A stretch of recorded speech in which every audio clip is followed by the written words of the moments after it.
Okay, cool. I'm excited. Okay, so All right. you're free for the next 6-7 hours. Are you good? Yeah, All right. totally. Love it. All right. Ron Randy. You good? So, Kate Ziegler.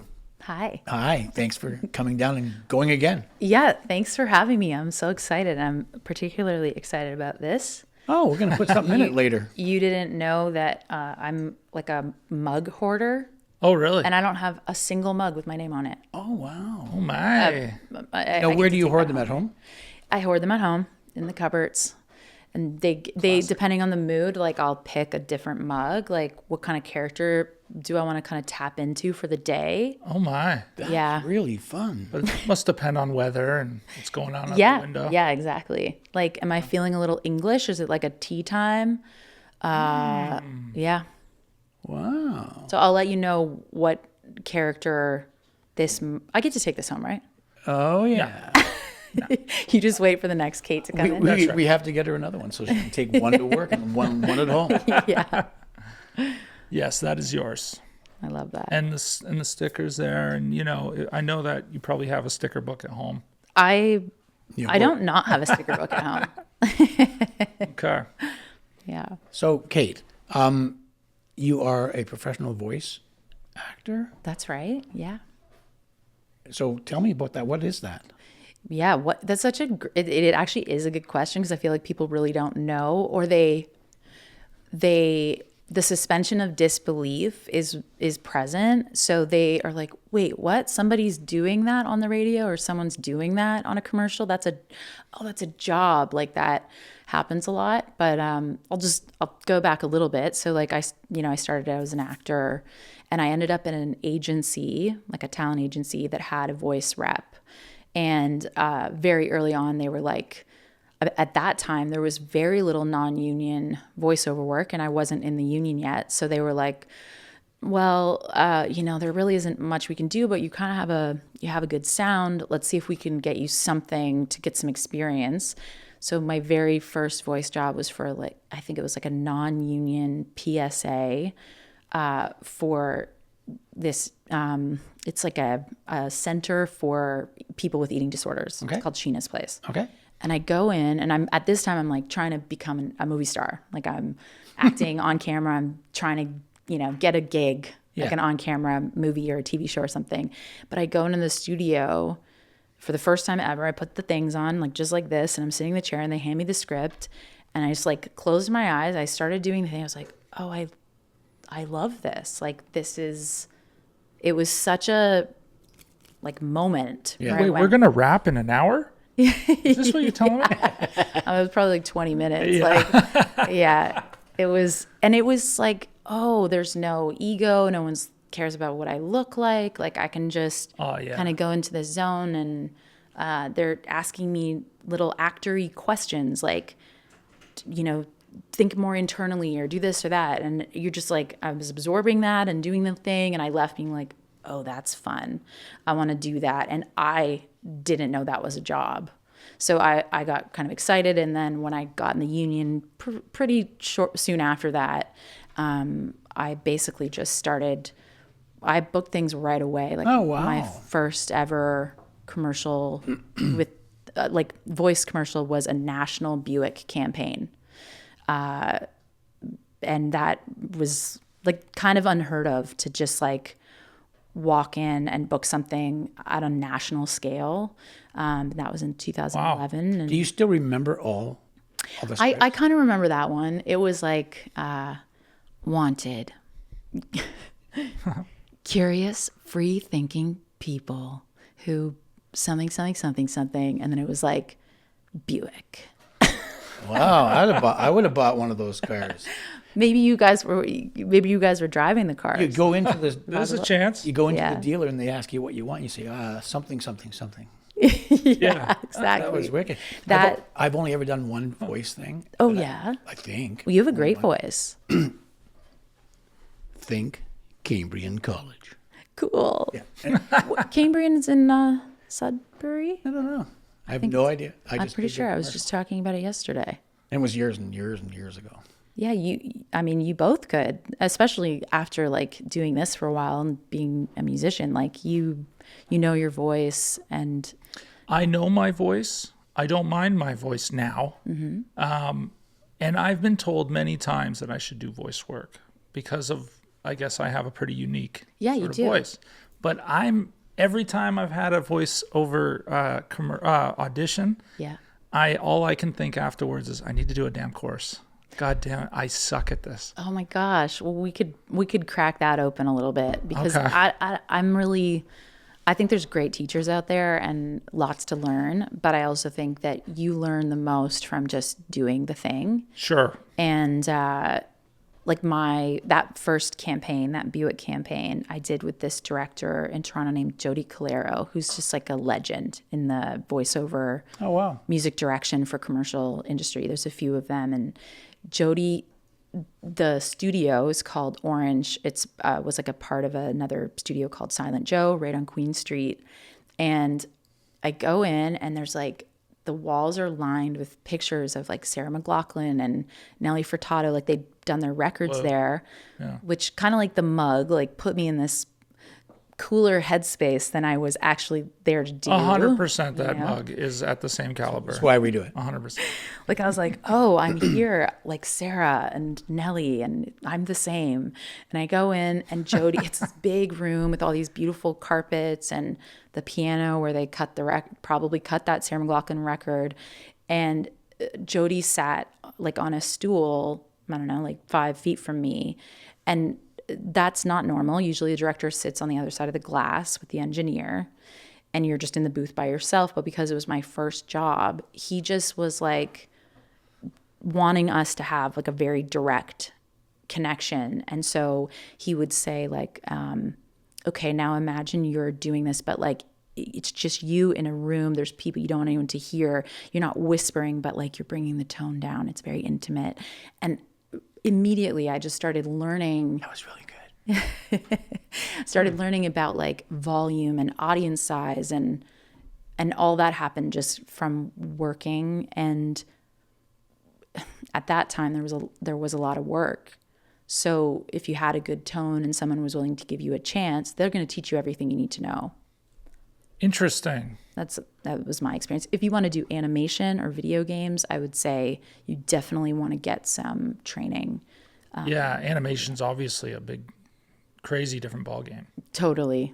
Have you gone there? Not really. I was so fortunate to find that commercial pocket. And the doors were just like open and open and open and open that I'd get animation auditions. I wouldn't get many bites. So I just kind of went, oh, that's not my Right. That's not your niche. That's not your... Yeah. Focus somewhere else. Yeah, Wicked. exactly. Yeah. Well, that's cool. Jeez. It's worth doing the podcast just to hear that. Wow. All right, so we're wrapped. Just like a voice session. Now, you and I worked together in the past, and you don't even know it. What? On what? Flashpoint. Really? I was the stunt coordinator, but On that episode? I can't imagine. I don't know. What did you do? So I was in a flashback. Oh, that's so interesting because I think yeah. Okay, so there's a guest star or like a, what do you call that? Like the key storyline for each episode. Mm-hmm. And this one was about this guy who'd been away in the military. And while he was away, his wife, who was pregnant, who I ended up playing, I think she falls down the stairs and loses the baby. And so it was sad. And then he goes haywire. He goes nuts and tries to blow up a bridge or something. And I just did this flashback where I literally filmed it myself. So I was like holding the camera, and I think I had like a baby suit on or whatever, like a pregnant suit. Mm-hmm. And I was only in that one scene in this flashback because he was being like tormented by thoughts of not being there. But also might be making that up. Maybe that's not how she died. I don't remember. I feel like she fell down the stairs. Is she making up everything? It could be. Like all that voiceover stuff we just talked about. My uncle always used to joke that I fell down an elevator shaft. But I'm like, but that's not right. I think I just fell down the stairs. Like, why did he say that? And now I'm not sure. Oh, I'll have to look it up. Go check the I tape. just noticed that you'd done a Flashpoint. Yeah, that was one of my first. That was probably one of my first like on camera jobs. It's like 2012. Yeah, and I think that Buick campaign I was telling you about was in 2011, and I think I did an episode of Nikita prior to that, Right. and then this little Flashpoint. Yeah, that's crazy. That was so long ago. That's fun. Yeah. So were you you coordinate that show or like Yeah. the whole? Yep. Wow. There Pilot every to day. finish. 75 episodes. Oh my goodness, Yeah. that's wild. And Blair was one of the lead doubles on that show. That's right. Who did you double? I doubled. David? I did a bit of stuff for David, but I also did. His name's oh my gosh, he was Captain Wordy. Michael. Michael Cram. Oh, Michael Cram. Yeah, that's who I was gonna guess. My friend Marnie played, I think, whatever that Michael Cram's character. Wordy. Yeah, she played his wife or like partner at some point. And I remember there was all this like I don't know if she got written off the show. I'm not sure exactly what happened. She wasn't in many seasons, but there was all this like fan fiction written about like what happened to her and like what happened to their like that. Oh, that's funny. I've never experienced that. But No, me neither. That's not what people are writing about Right. that we do, right? Voice stunts is similar in that way. Like we're there, but they don't really know. That's cool. Yeah. Are you sorry? No, go ahead. Are you still doing voiceover? Are you still working through your new position now? Well, I mean, I could, but like, part of why we first met was because of the lockout. There's just Right. been such a massive reduction in Commercial work work. period, and that's definitely impacted voice artists like massively impacted Massively. us. Oh yeah, like I was the voice of the lottery in Canada, or one of. There were a few of us. I had 2 kind of big retail campaigns when the lockout started, and I was replaced on those with non-union actors pretty quickly back in 2022, and none of that work or those particular like retail brands, have come back to the union that I know of. There's probably some work related to the lottery OLG stuff, but not any of the big marquee things that I was doing. A few of the companies come back, right? Like A few of the agencies have, yeah. So there was that big Rogers commercial kind of issue last Right. year, and that really kind of propelled a bunch of us to do some media to try to draw some media attention to it, and it eventually seemed to drive the agency to come back. And then really recently BBDO came back, which is another pretty BBDO. Oh, they're BBDO. huge. It's The advertising agency. it's a big advertising agency. There's sort of like, there are like these really big ones at the top that are really storied and they've been around forever, and they have historically had like huge pieces of the market. They have the capacity and the infrastructure to do a big brand like Rogers or something. And then you sort of have like mid-tier agencies that are smaller, but they'll have a couple big brands that they're doing. And then you have really small kind of like art house agencies almost that maybe can only carry one brand because they just don't have the infrastructure, the team. BBDO sits at that top rank where they'll have, like, if you go to their website, you'll see like, whoa, they have Ford and they have this and they have that, and Yeah, they're we've worked carrying for them many times. Yeah. Yeah, I can imagine. Okay. Yeah. Did Yeah. you ever do any Ford stuff? Lots. Yeah. Andrew and I probably did more car commercials than anybody in the country. Yeah. I'm so sorry. Yeah, that thank you. This has affected us.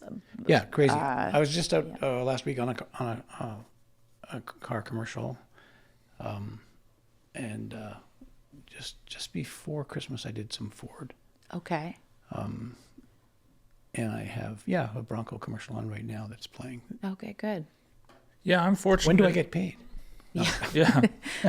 Hello? I am fortunate to have a few jobs under my belt that have that have just made it through the years. Amazing. Yeah, I'm very fortunate for that. Like they managed to stay within the union, so you. Well, just residuals. Oh yeah. Literally, Alexa's job that's been running 5 years. Wonderful. A Hyundai one, 4 years. Yeah. You know, a Kia one. There's just ones that I can't even believe I'm still seeing paychecks for. It's awesome, and I think that's something people don't realize how important the residual structure is for performers, because now in the non-union world, it's a buyout model, right? And so there's no relationship between the work that you do and the success of the thing. Whereas like I've had commercials like that too, where I did them and then they were really successful, and the brand and the agency knew like this is still getting people to come and buy Advil or like whatever the thing is. Right. And that work that we did is connected to that success. So we're compensated for that over time. Whereas within a buyout model, it doesn't matter how much something blows up or is like a marquee campaign for a brand or an agency. It's like you did it and now you're done. And so Right. I think that's a reason why it's really important that we've stayed on it, trying to fix the problem, because you don't want to lose that the history and the relationship of building in a residual model in commercials. It's too important. But now we have internet, which that's a whole other thing. Now they can buy us for a year and we can see the commercial Yeah. 400 times in a day. What are we doing What about are we that? doing? What are we doing? Yeah, that's really frustrating, isn't it? I think it shows that like the residual model for TV was built over time. They realized like, how are we going to tie in the earnings associated with this marketing and have it benefit the performers, right? So they worked up to building in residual, and then they get it, and then they keep doing it. Like that took time to get that, is what I'm saying. When the internet was introduced, nobody thought it was anything. Right. Yeah. So they didn't bother to say, oh, and you'll need to have some kind of residual model, because they thought, oh, it's just the internet. And so they just were like, oh, we'll just move the campaign over. We'll give you a little bump and that's it. Well, now here we are 20 years later, 25. I don't remember the first time that like new media appeared in the commercial agreement, but yeah, it's an issue to be like, oh, how are we ever going to rectify that pay model? There are ways, there are union things that are done, but you have to have a lot of power to do that, and we're in a tough spot, having been locked out as long as we have.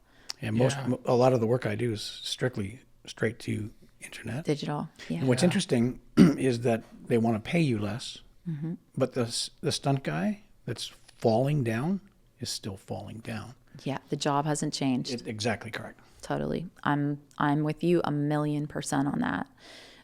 Nothing's changed about what I'm doing. And what did you do for Advil? Was it a voiceover? I think I was asleep. I was in that one, and Voiceover snoring. I actually think I was just like asleep in bed, and the gag was that the dad was asleep on the couch, and the daughter, the little kid in the thing, like painted his face with like lipstick, and and then I think the mom, I think I came down, and there's like a moment where I'm like, like You did that very well. Sold it. Was it Advil that I did with the jackhammer? Yes.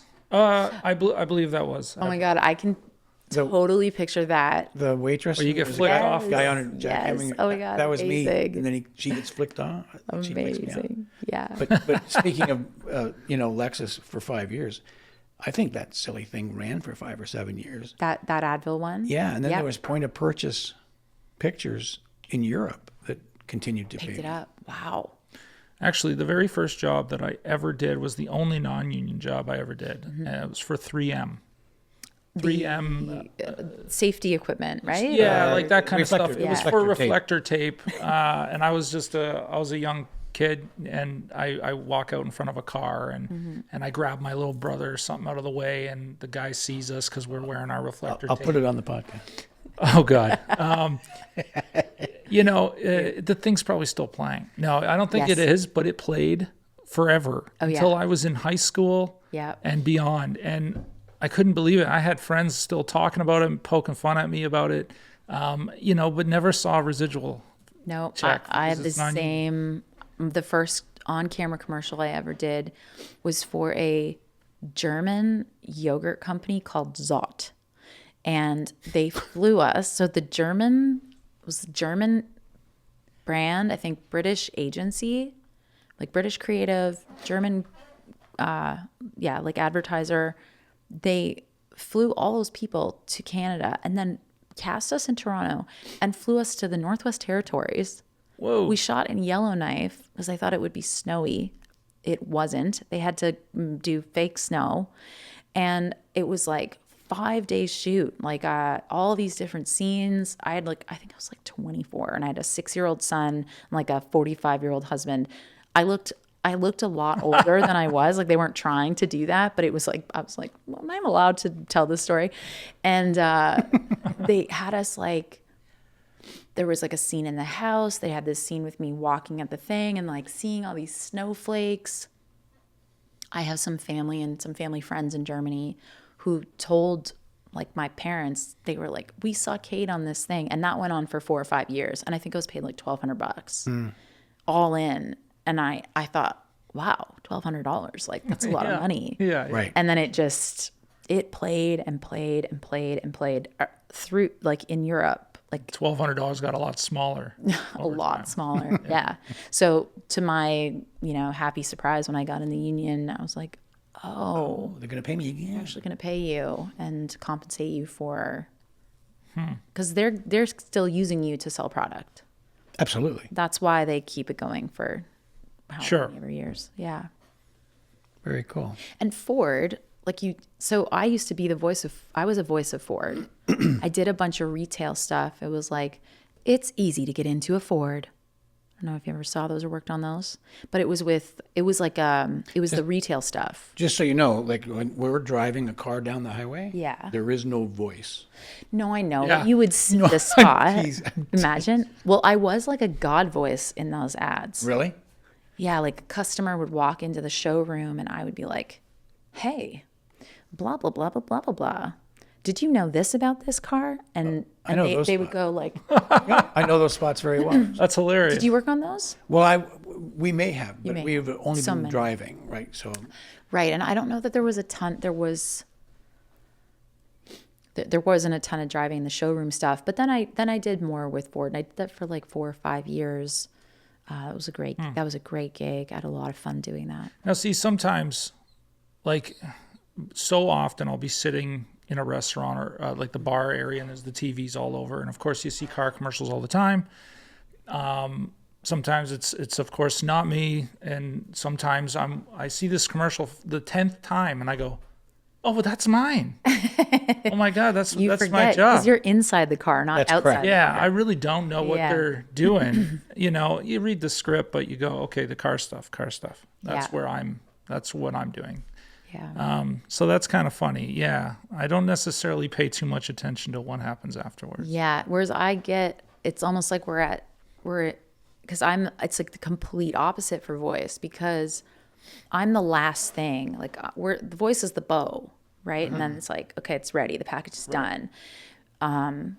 Because they've shot all the things. They have nothing left to shoot by the time I'm involved. So I get to see the finished project. It's been edited, it's been assembled, the music's been written, everything's done. And then I just come in and add, especially with the kind of stuff I did. I did a lot of announcer work. Like I didn't do a ton of character stuff where it'd be like 2 of us in the booth going like, hey, Andrew, like, did you get the new blah, blah, blah? And then you're Right. like, what? I didn't even know that was out yet. That wasn't what I did. I did the anchor, the tagline Right. stuff. Right. So that means the whole thing is done. So I almost always would then recognize my stuff because I'd be like, oh, that's that thing I just did. well, you've seen a lot of our work. That's cool. I bet you I have. I did a bunch of auto stuff. I did some Toyota for a bit. I almost A lot of booked a Toyota. big Kia campaign.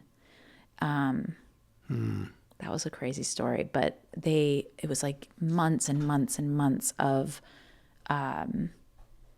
when a brand is looking for a new voice, they spend a lot of time kind of testing. I think they do a lot of like market testing.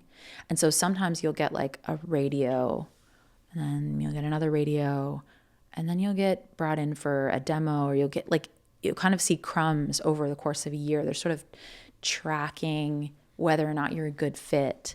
And that was happening with Kia through, like, there was like a long audition process, and I was close to getting it 1 month, and then I would be back in for a callback, and then there would be another different person I was up against a month later. And at that exact same time, I had this big audition to do the voice of Ford, or this retail part of the Ford business that's done. And I remember I booked that pretty quickly. I think there was a bit of a callback or a test session, and I just remember my agent and I talking at the time, being like, I got really lucky because there wasn't much of a breadcrumb situation there. Like, they didn't get me on something with Kia that was on air. It was just all in auditions. Had I been locked into Kia in this breadcrumb metaphor I keep trying to weave in here, like where I did a radio, I wouldn't have been able to do that Ford audition. But because they kept me in just an audition process, I was able to also audition for a competitive brand, and then I could do that because it wasn't live on air in competition. Right. Like, if I'm the voice of Interesting Toyota, word. Yeah. if I do one on-camera commercial, whether you're in it or voicing it, I can't then go and do the voice of Another car. Sure. car within a certain amount of time. Sure. But because the Kia stuff was all just auditions, even though it went on for many months, I had simultaneously, I was auditioning for Ford, and they booked me. Oh, So I dang. wasn't out of the running I because of see. the engagement Oh, with that Kia. makes sense. Yeah. I got very lucky because had I been, when I became the voice of Rogers, that was like a 6-month process. I was on radio, group radio. I did a web spot. And I was like, is this turning into something? And then boom, it did. And then I did that for 5 years, and it was Oh my a God. lot. It was a Kia spot I did a week ago. Yeah. Yeah. Yeah. I don't think I ever came back and got looped into any kind of Kia. Yeah. Yeah. We do. Wild. We've done almost every vehicle. Yeah. That's the benefit for sure of not the non-compete benefit, probably. Yeah, we can be. You don't see us. Yeah. Our performance is Yeah, like a puppeteer. I would do Ford yesterday and Kia today. So, Yeah. Yeah, Less- that's a less very fortunate, beautiful Yeah. situation. But you don't necessarily get linked into these campaigns, these giant things. Mm-hmm. I don't do all the radio and all the other things. Yeah. It's You hard know, to stunt on the radio. It is. We tried. But it's just there Hey, wasn't. look at that car go. There was no one was watching. So Yeah. Yeah.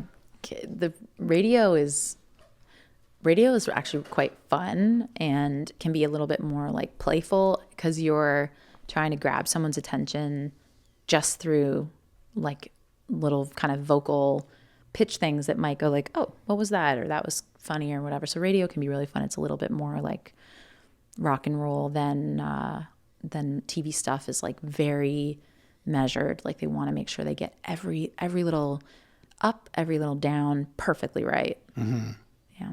I mean, even on set, you see the guy, putting the fries and the drink out with the burger and all that. Yes. I mean, even to that point, it's unbelievable the time they take for that. Airbrushed the chicken leg. Yeah, it's so crazy. Yeah, it's a lot, and it moves media. Like commercial production moves media. It's what pays for Flashpoint. It's what pays for Absolutely. all the digital stuff. Like Yeah. it's a huge part of. We haven't, even though they've changed the models of like,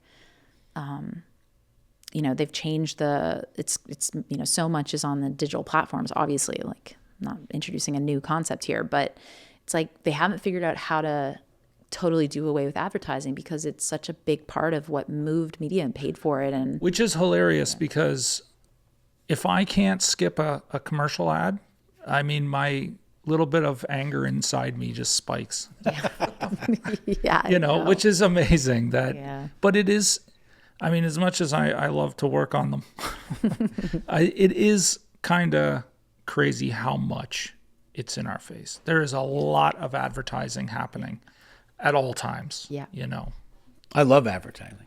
Yeah, you're an The idiot. ability to tell that story in 15, 30, 60 seconds Yeah. is incredible. I think so too. I think it's kind of cool, but I think it has people have a really, really like just hate relationship with advertising, except for when they don't. Except for when they love an ad and it makes them laugh or it makes them like, whoa, you but- know, but that's the gets same your thing with this. heartstrings or whatever. Like a series on Netflix, same thing. You like a series for what it's doing. It seems like it's not trying to do something else. It's doing what it's supposed to do, and then you watch another series and you go, they keep bringing up some political thing or they do something else, and it's not the story. I think the same thing with commercials. Some Right. commercials really do hit you because Yeah. there seems to have like an integrity in there somewhere. When other commercials they're just trying to sell you, and you kind of it's too easy to kind of go. Ah. Yeah, totally. And there's a, I mean, I don't know. Did you guys watch Mad Men? Like this was a real like art form, and they were trying to figure out like, how are we going to tap into this demographic and that demographic? And I'm no advertising expert. Like I do a job and I understand what my job is, but I think now like the competition around like reaching people, it's like, we want to tap into this demographic. It's like, so does everybody else. Yeah. And so does every other platform. Like you're not just competing with other commercials, you're competing or shows, you're competing with other TikTok and Instagram and podcasts, and like the attention economy, I think, is part of what drives people's frustration with anything, but in this example, like commercials that they don't like, because they're like, I don't want to waste more time watching something or listening to something that doesn't like feel good or sound good. Or, Sure. Yeah. Yeah, makes sense. Speaking of that, is ACTRA? I don't know. So this is kind of, I guess this is kind of a bigger topic than I thought it was going to be. Sometimes it feels like to some people in our industry that with new technologies making their way in, that they're going to lose their job, or the film industry itself is going to like downsize massively. First question, maybe you're seeing that, the downsizing, I don't know. But is ACTRA or any union working toward being maybe being a part of the podcast industry or the influencer industry? Are they trying to mold that way, or will ACTRA cease to exist when so does the film industry? Right. Wow. Well, okay. I mean, I'm really interested in this because I think there is. Do you know what I mean when I say like our bargaining unit, like what that means? Not necessarily. Sort of like anyone who is working in a sector could fall within a bargaining unit. And so my personal perspective is that like anyone working within the arts, as it's connected to these kinds of platforms, whether it be like this platform that we're working with or film and television, commercial, like all those people are in our bargaining unit. How many of those people are in our union is smaller than the people that are involved in the kind of work that we're doing. And so I have a real like organizing mindset where I'm like, I think we need to create ways for people that are doing the same jobs that we're doing, just a slightly different influencery, but it's still commercial work that they're doing, let's say. Okay. We need to find pathways to protect all the working people in that bargaining unit and have there be pathways to become unionized and do union work. So like, I would love to see us have some kind of like influencer agreement or ability to have like podcasts involved in some way, if that made sense, if that's what the members want, if that's what the people that are in that outer ring of the bargaining unit want. Am I making sense? Should I go back or? No, you are. I mean, in a sense, I mean, the Alliance of Canadian Television and Radio Artists is basically what we're doing. We're radio artists, right? Yeah, the union was started some by voice degree. artists, actually. Yeah, to Yeah. some degree. You do Spotify, it's just our voices. We have a 4-camera setup, so then we're on YouTube. So we're also performing. It's weird. Well, we're here today. Like, I'm here as myself. Right. You're here as yourselves.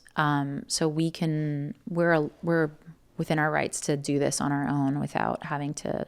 But if you were, let's say this was like a narrative podcast, you know, that's a thing. Like telling a story. Telling a story, and I was brought in to play a character. I would want us to make that. That's union territory. Right. Like, it's because it's more like an audio book. It's probably audio code territory. But just back to your kind of original question, like, if you think about the union members as like being in like one circle, and that circle protecting the work that we do, the work that, you know, we have ways for people to do puppeteering and choreography, not just on camera, but obviously like stunts and dancers. Like, there's all kinds of things that live inside that inner circle.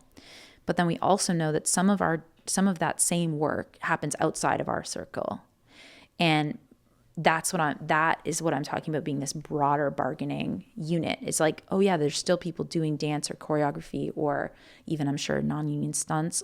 Not a ton, but there's some, right? There's a lot. Okay, there's a lot. And so my feeling is like, you need to kind of capture like all of that work, or that should be a union's goal. Because when a union stops organizing, you're sort of ceasing to make progress, and ceasing to build the power that's necessary to, let's say, fix something like there being just a single buyout, new media move over thing. And also, so SAG has an influencer agreement. Oh, really? SAG-AFTRA has an influencer agreement, and I haven't looked too closely to it, but I think they recognize that there was a need to have something in place that would allow influencers who also do acting work and different things to play inside of that space, that's inner circle space. Yeah, like, to me that makes a lot of sense. I mean, you know, I guess, does that mean, though, that someone, like, if ACTRA had that agreement, then someone like me, who's already been an ACTRA member for years and years, I can't necessarily take part in influencing at that point? Or is there room for that? Like if you were approached, so this is probably getting into like gray area that I don't have full authority to like speak on, but That's fine. Like, I know, I'll give you my best. So if you right now, Harley comes to you and is like, Andrew, like, you're awesome. We want to do some, like, could you do some like influencing stuff for us? You'd be like, I would assume, hell yeah, right? Yeah. You could say to Harley, but I'm in the union and I need to check with my union to make sure that everything's above board. And if you're at SAG, there is now an influencer agreement that would probably allow you to do that. At ACTRA, I don't know how exactly an individual interacts with a brand because we're locked out. So if Harley I don't know how all that works, to be honest, and I don't know how often it's happening. But it's probably, I mean, it's something that's on my radar, because to the point you were, I think, making originally as well, is like, the workforce is shifting into all these other territories. Yeah. Like, how do we hold the integrity of our agreements? And really and truly, like, what's happened with the commercial agreement, I think, is kind of like a warning, a huge, massive warning Yeah, for totally. exactly what you're talking about. I think the past 4 years is a huge warning Yeah. in all different, ways. But This is fascinating because I can sit here and be myself. But if I was doing a show for Harley as myself, that's what you mean. That's what you're saying, right? Like, it's as an influencer, Harley would come to me and I would be doing their commercial as me. Yeah. But you would, because it's advertising, Yeah. and as a union member, like you've agreed, like it's, But that's what an influencer does. yeah, they You know, do advertising. Yeah, I'm not about to get a couple 100,000 people following me on TikTok. I can guarantee that. But maybe no. Never know. Yeah. That's interesting must because if I did I could be doing whatever. I could be walking down the street and I'll say, "Hey, Harley Davidson," boo, boo, boo. That becomes advertising. Yeah. Well, right now, if we had a sponsor, which unfortunately we don't. Hello, anybody? Anybody? Harley Davidson. Anyone out there? Yeah, Harley. Call us. Harley and some Jack Daniels would be. Yeah. You know. Not together. Yeah, true. Oh yeah, not together. But Please drink responsibly. you know, I would have to do a read. I'm saving that one. Yeah, we should actually. Yeah. We should cut that. Well, out. and that's Never the thing, pay for right? anything. Is like it would be scripted. It could potentially be scripted. So then that's why I'm like, as a responsible union member, if I was approached by a brand or an agency and said like, "Hey, could you do this with us?" I would go to the union and be like, "How do we do this? Like, what's the pathway to do this under a union contract?" So speaking of scripted, could I have you read that sign? Life's a garden. Dig it. Perfect. Yeah. We're gonna get it. Life's a garden. Dig it. Well, what's the character? Like, what's It's actually from Joe Dirt The movie. with know if I saw David that. Spade. I haven't seen that. Oh, It's one? ridiculous and Okay. it's funny as. You know, you're gonna watch it and go, "Andrew's an idiot." But I absolutely love. Am I the target demographic for? I'm not thinking so, but it's so good, and I love that saying. So Yeah, I love it too. It's very good. yeah. That's hilarious. Okay, so okay. Now speaking of ACTRA, this came up a little earlier today. As an ACTRA member, we're allowed to do up to 5 minutes of video, not a story, but a reel. And the UBCP have a thing 2020 or 20 for 20. You can do 20 minutes for under $20,000, and you can use all the friends in the union you want. And it can be a consecutive story. It can actually be a short. Oh, interesting. Yeah. Can we do that now, please? Can This is definitely in like, I don't have the authority to speak No, I to know, territory. I know. But I didn't know that. You should send that to me. I didn't know they could do that. You know, so you could do a co-op. Well, what's interesting is if you had $5,000 to spend, you know, $1,500 is going directly to the insurance company. Right. But so I have Andrew, I have Blair, we have so many friends who are incredible actors, incredible stunt performers. Everybody in this business wants to do something else. We're Canadians, so we rarely can do one thing and make a living at it. So everybody wants to be a writer, everybody wants to be a director, everybody wants to be a producer. So that said, if I want to be a producer and I wrote the screenplay, it's going to be 18 minutes. It's got a car flip in it, somebody crashing through a window, 4 men on fire. We can have the most exciting 18-minute short film ever made, but it's going to cost us $150,000 Right. because ACTRA makes me do that. But if they gave me 20 for 20, I could spend my $5,000, feed my friends, and we could all take the cameras that we own. Roll some Between the three of us, we own a studio. Like, it's incredible what the gear we have to make movies with. Right. So maybe you can't. I don't honestly, guys. I really don't know enough about how maybe the co-op agreement doesn't allow you. Maybe you're not allowed to do that because of stunts. You have to have extra protections and stuff. Or I'm not sure. Yeah. Because I know. I mean, I see the stuff that you all in the community create with your colleagues, your family. You know, like I see that stuff, and I've been like, how are they doing that? I don't actually know. So, I mean, maybe we keep chatting about that. But you can send me that UBCP thing. I don't know anything about that. Okay, I will. Yeah. Yeah, great. I mean, I'm a bit of a labor witch. Like I really care about protections and the integrity of agreements. I also really care about artists, performers, Right. being able to do what they want to do and be creative and create things. So to me, there's like those two things are always kind of like living within my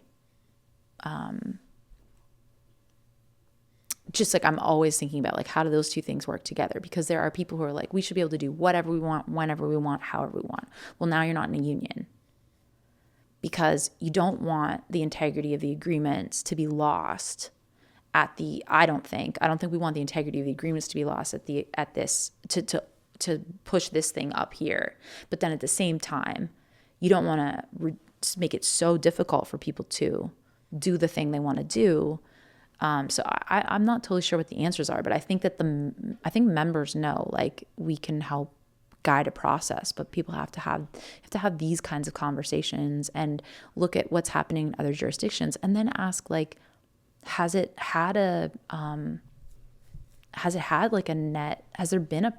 caused more problems? Was it worth it to create sort of, let's say it's like a fictional thing here? Like, was it a good idea to create this thing? Did it make things better? Or was there a negative consequence? Like, did we do enough risk management to understand like how it would impact us when it came time to bargain or something? Like, I just think it's like such a big conversation and would probably require that we look at a bunch of different ways that it gets done or has been done in other, because SAG has its own stuff too. Yeah. I just think it makes better filmmakers.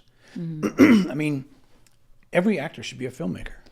I understand their slot, mm-hmm. but they should be filmmakers in their hearts, and it will make them better filmmakers if they can go out and actually shoot something, write it, and make it. And the end game, I think, too, is any actor or producer in the right mind wants to do a union project. That's what they would prefer that their project was. So if they had a non-union, using all my union friends project, and it did something, it might be that it brought them the ability to now do an ACTRA-based project or make it easier. Does that make sense? Sure. Yeah. Use it as a calling card. Maybe. Yeah. I don't know. Yeah. I think you would find a lot of people that want to engage in that conversation around like, but I think there are some pretty big risks when you talk about the question you asked, like the last thing you were like, what's going to happen as more and more threats mount towards our industry? And if we're like, at the same time as we're trying to steel ourselves around to protect what we have and grow the protections and see wage increases, and at the same time working on ways to I get what you're. I'm not saying I have the answer. I just think it makes a lot of sense. Yeah. Let's sit and think about that for 5 minutes. Okay. 2 minutes silence. Yeah. We lasted 1 second. Interesting. That's funny. There's there are places more in the U.S. that have like right to work legislation, Right. that make it incredibly difficult for unions to stay in place. You know, it's a really difficult organizing landscape, and I think like Ontario has sort of like we don't have right to work legislation in Ontario at all, but any province like has like a slightly different kind of like organizing, there's different rules. I think like when you look at a province or a place where there's like it's really labor friendly and there's a lot of things you can do to organize, and you can kind of create ideas and ways to kind of like, oh, and what if we did this in this province, and then you come to Ontario, it's a little different. You go to Quebec, it's a little different. Like every province is different, just like in the States, like every state has a different kind of labor climate. And I think the climate in Ontario, you know, they're saying it's like a working for workers thing, but it's like with the lockout, you have government actually doing like non-union commercial work. Mm-hmm. And so it's like, well, what workers? Like what workers are we protecting?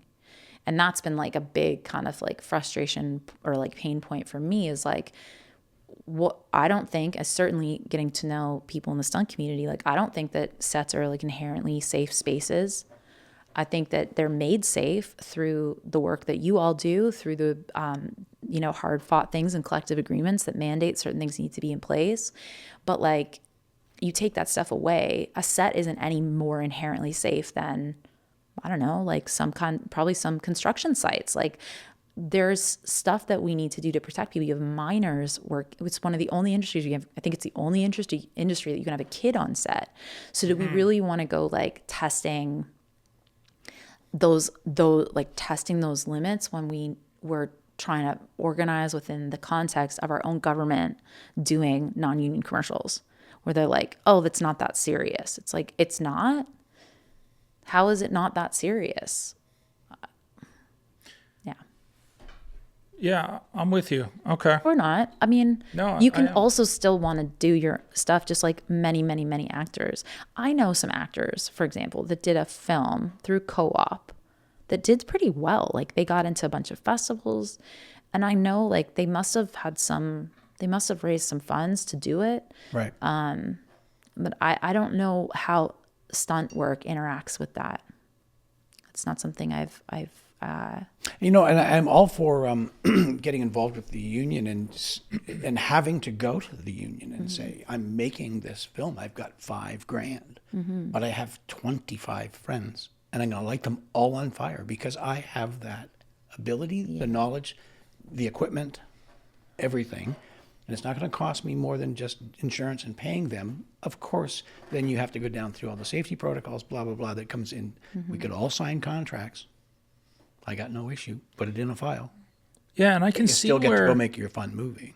I can see where, based on what you're talking about, that in a case like this, there's loose ends, for sure. But even in the union, as stunt guys, we don't necessarily rely on union anything to get work. We rely on the exact same thing we would have relied on for a non-union project, and that is trust, experience, et cetera, et cetera, et cetera. When I get hired as a stunt guy, oftentimes it's a coordinator calling me because of their understanding of what I can do, what I can't do, how I am on set, all this kind of stuff.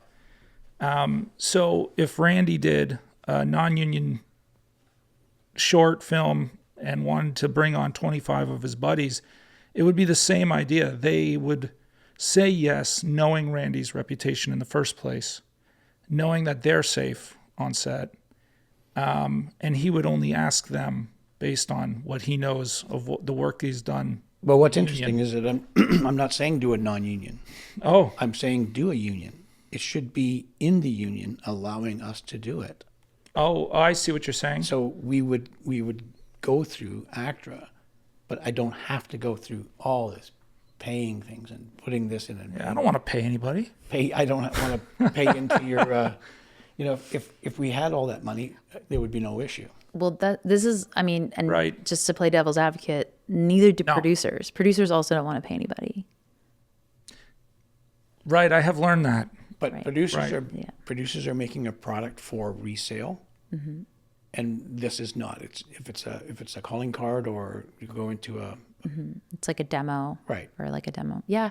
I mean, look, I really, as I said before, like I can't say, but I find it, I mean, it's interesting and I need to kind of like learn more about it. But like I said, I'm a labor witch. So I'm like, how do we do this, but not do it in a way that's going to make it harder for us when we go to bargain with our employers and make sure that people are protected and paid well when it is attached to resale. I don't know enough about what you're talking about, to be totally honest, but I do know that people have used the co-op model, and maybe you can't with stunts. I don't know.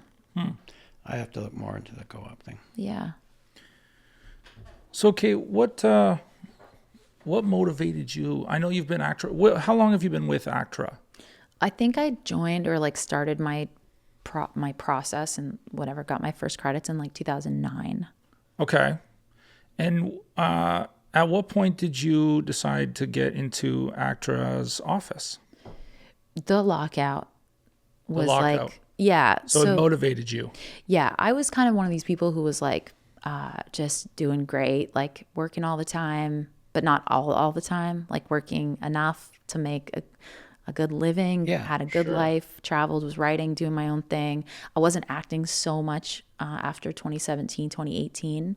I kind of stepped back from on-camera work, but I was continuing to like work a lot in voiceover work. So when the lockout started, I immediately was like, well, I want to help make this better. Like I want to bring myself to this. It's a long time ago now, but I have a university education in communications and critical mass media. Oh, Wilfrid Laurier, Yeah. right around the corner. Yeah. How did you know that? I read it Or somewhere. maybe on my social media, my Yeah, Facebook or something. I was maybe. creeping. Yeah, go for it. In my history, or maybe I wrote about it like way back when. Yeah, so I was like, oh, I know about things, and I'm a communicator. Like maybe I can help. And I remember just recently I found this email that I sent to some ACTRA staff or something in 2022 saying like it was right around the first kind of messages that we received about the lockout or about the conflict of the dispute.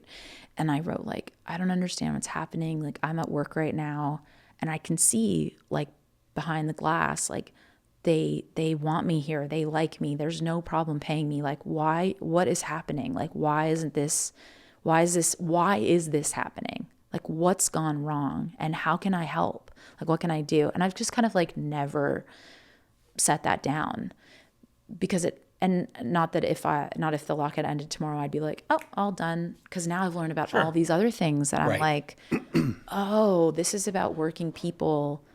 This is about like I'm really interested in something class struggle unionism, that like we are all, unless you wake up in the morning, my friend Tim Beresford, shout out Tim, who's also an ACTRA Toronto counselor, really great guy. Tim sort of said this to me recently, like, unless you wake up in the morning and you see a billionaire like staring back at you, you are probably a worker in some capacity. And that was like, right, we're all part of this. And so I started kind of teaching myself and seeking mentors and taking classes and reading books about labor and connecting with different organizations to try to understand. Like I called the OFL. Like I was like, the Ontario Federation of Labor, and was like, did you know this is happening to my union? And they're like, well, yeah, because we talked to your union and you're an affiliate. And I was like, oh, okay, I'm not needed here. Maybe I'm not needed over here, but like, where am I needed? Oh, I'm needed in conversation with people. Like I'm needed in conversation with other members who are really scared, really upset, really frustrated, and they have really good ideas about how we could fix all this. And I realized in that I was having organizing conversations. Like I was just naturally, because I'm a bit of a phone person, like I would call people and they would talk to me about what they thought we could do and how they felt like we could solve the problem, what they'd be willing to do. Would they be willing to go to a rally, or they'd sign at this thing, or they'd do whatever. And then over time, those conversations turned into meetings.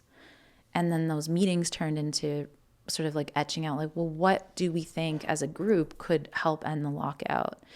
And how would we get our employers to come back and negotiate with us? And just over time, that turned into kind of a clear sort of like, all right, if I want to keep going with this, then I should probably seek some form of like formal leadership.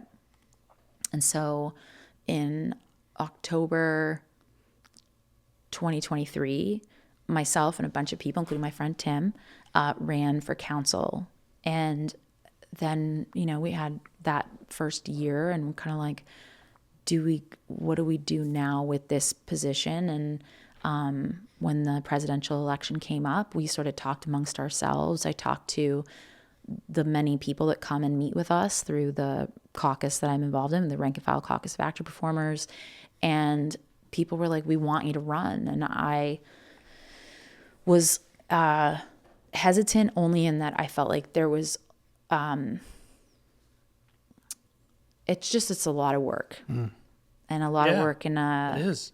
I can only yeah, imagine. it's a lot of work. And I didn't know, like, oh, am I going to be able to do the kind of work that I want to do in this environment? Like, are we ready yet? And ultimately I felt like, yeah, we got to go. We got to go now. And I'm ready. And I'm not working. So I felt like I had the time. And, I got the leadership award in kindergarten. So I felt like, Oh, 100%. Full circle. Yeah. Awesome. That was foreshadowing for sure. totally. Well, there's a lot of buzz in that. I think people are kind of excited about you being in the position that you're in. So That's so nice to hear. That's so nice. Because you don't know, because we don't have direct elections. yeah, So, like, you didn't vote for me to be president. You might have voted for me to be on council, but then the election after that is internal, and that's to do with our bylaws and whatever. But so I really didn't know. I didn't even think people knew that they didn't even know I was running. Like, I didn't talk about it a ton. But then when I started posting that I had done it, I started getting calls and messages from people coming out of the woodwork that I hadn't talked to in a long time, or people I had just met or known since getting involved in the union. And I was like, whoa, this feels so good. People are excited. And it sort of like put some cracks in the sort of like the chamber of like, oh, is this, it's like, oh, there's all this light coming in, and people were like, yes, go do this. This feels good. We're excited. So it sits closely, but sometimes I forget that people are happy or feel good about it. well, they care. They Yeah. care about themselves. Yes. So big time. They care. Yeah. Hoping that you care about them as well, right? Yeah, I And you do. got that vibe. You got that vibe. Yeah. Was it tough? Was it tough running for this? It was pretty tough. That was my question. Well, go ahead and ask. No, was it an easy process? Did you have any pushback? Oh yeah, I won by one vote. Whoa. Out of how many votes? How many voted? So when we have elections, like at the table, essentially the ED, so Alistair Hepburn, takes over, or whoever is in that seat takes over the chair, so that the chair or the president at the time sits into like they get a vote. So you have 24 votes, because I get to vote too. Okay. So I could vote for myself, or I could vote for another candidate in that situation. I bet on myself. So that's how the vote goes. So you have 24 votes that you can potentially get, including your own. And the process is that they do like a call for nominations. And somebody, my friend, very good friend, Amy Matissio, who's also vice president, she nominated me. And then, someone else was nominated. Samara Smallwood was nominated. And then we then made speeches. I think Samara went first. Like at that moment? Yep. Okay. Yep. It happens pretty quick. It's like once they do a call for nominations, like, okay. But you knew prior to that day that this is happening. That So Amy was you- going to nominate me. Yes. Yes. So you have an opportunity to prepare. Yes. a bit. Okay. Yes. I was prepared. I had prepared myself. I don't know if I was prepared, but I prepared myself. So I had, I'd eaten a good breakfast. I went to bed early, was hydrated. And I had the speech written out that I wanted, and it was timed. I don't know. I think it's probably 5 minutes for the president's speech. I think vice president was 2 minutes. So I had my 5-minute speech, and I had it's almost like role played some potential questions that I might get. And I knew that some of the questions I might get might be difficult for me to answer, or I would be challenged on certain things, because that's just the nature of the role that I've played is Sure. People are they want to, trap me, or they not trap me, but they want to get information from me and see if if I have integrity, if I'm principled, if my values are going to actually come through the work I'm going to do, or if I'm going to say one thing and then do something different. So I shouldn't say trap. I should say that. People are trying to suss out if I'm really going to do the things that I say I'm going to do. So we did our speeches back to back. Then we sit down and it opens up to a question period. And that went on for a while. And I don't remember exactly what happened. Maybe the questions slowed. And then Alistair, like the ED says, okay, like time to, unless there's anything else, we're gonna do the vote. So we, this was kind of fun. So last year, another counselor, Alana, who's like kind of in my crew, she motioned for people to observe council meetings. You used to be able to come in person, but we wanted it also people to be able to come and observe on Zoom. So you guys could Zoom in to a council meeting if you wanted to, or you knew there was something specific you wanted to kind of hear about or whatever. And so I think there were like 50 or 60 people on Zoom. Plus there were a few observers in the room. It was probably one of the like higher attended, like certainly like Toronto election meetings in a long time. So that was kind of cool. And right before the election, we sort of asked like, oh, could you put the Zoom people on the screen? So I could see people that were there. Like I think I could see Kara Wooten, and I could see like I could see people that like support, and my friends. Like I could see people that I knew were like saying what he was rooting for me. That's great. And likewise, I think Samora could have seen her. She had people there that we could just. It was such a nice thing to have, because again, like the room can feel small. And that is a moment where like the light gets in, like, oh yeah, it's not about me. It's not about just this room. It's like about the people, the membership, like people out there. So we do our speeches, we sit down, we do the questions. At some point that settles and Alistair says, okay, we're going to vote. And they hand out a little book. You have a little booklet with you that has like numbered pages, like 1 through 15 or something. And somebody is asked to call a number. So let's say they say it's number 4, and then everybody in the room who can vote has to go to page 4, and you have really specific instructions, which are you are to write Andrew Butcher, no more, no less, no underline, no exclamation point, no nothing. And then you rip that piece off and you hold it in the air, and one of our staff members, Frida, comes around and she takes, and then they have a scrutineer process. So there's 2 members that are in the room that are not voting in that moment. They go with staff and they scrutinize and look at all the votes, and then they come back with a tally, or they come back with an answer like we have elected a president, or we have a tie, or we have something else like a spoiled ballot or something. Somebody put an exclamation point. Somebody did. Oh my! No, did they? They did. That's hilarious. Why would they? Maybe, that? Yeah. What? Please, that is crazy. Rib this person. Yeah. Wow. I think like you're listening, but the tension in it gets a crazy experience. And so, even though Alistair said probably more than once, like don't add a little heart, don't write like Katie Cucumber, which is like my nickname for my grandfather when I was a kid. Like, don't do something silly, like just the name. So the things come back, and it was a tie because I think there had been at least one spoiled ballot, or like one, like there were problems. People had somebody maybe put the thing on the wrong number. So then, because it was, I think it made it a tie. I don't know exactly what happened there, but I know that there was a spoiled ballot. We go back into questions. Oh. So we're like, oh my God, like round 2. And you have no idea, like, I don't think they told us it was a tie. They just said like, we do not have a decisive winner. Let's do another round of questions. That round of questions was very stressful. Yeah. Yeah. I was gassed. I was just like, whew.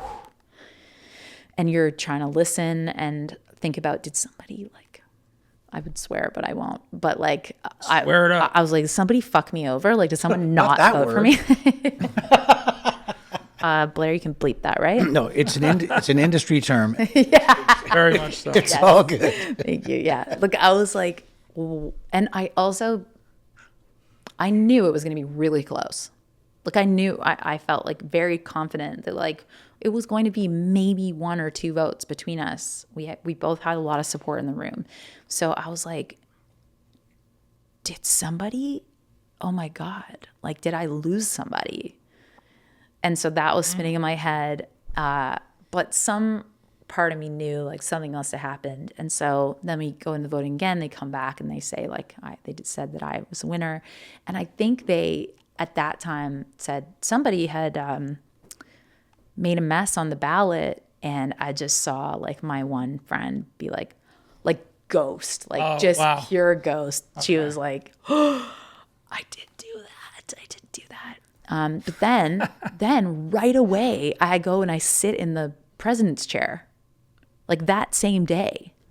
Now, is it really tall and your feet don't reach the floor and like a throne?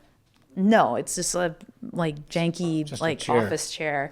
But I think I did pump it up a bit so that I would be up high. Oh, that's good. Did they offer you a Guinness? They did not. Should we offer you a Guinness? I mean, I signed a waiver. I think so. That would be great. Yeah. Do you want a sip of Guinness while we're hanging? Yeah, absolutely. Okay, cool. Talk about yourself. Well, you could still talk.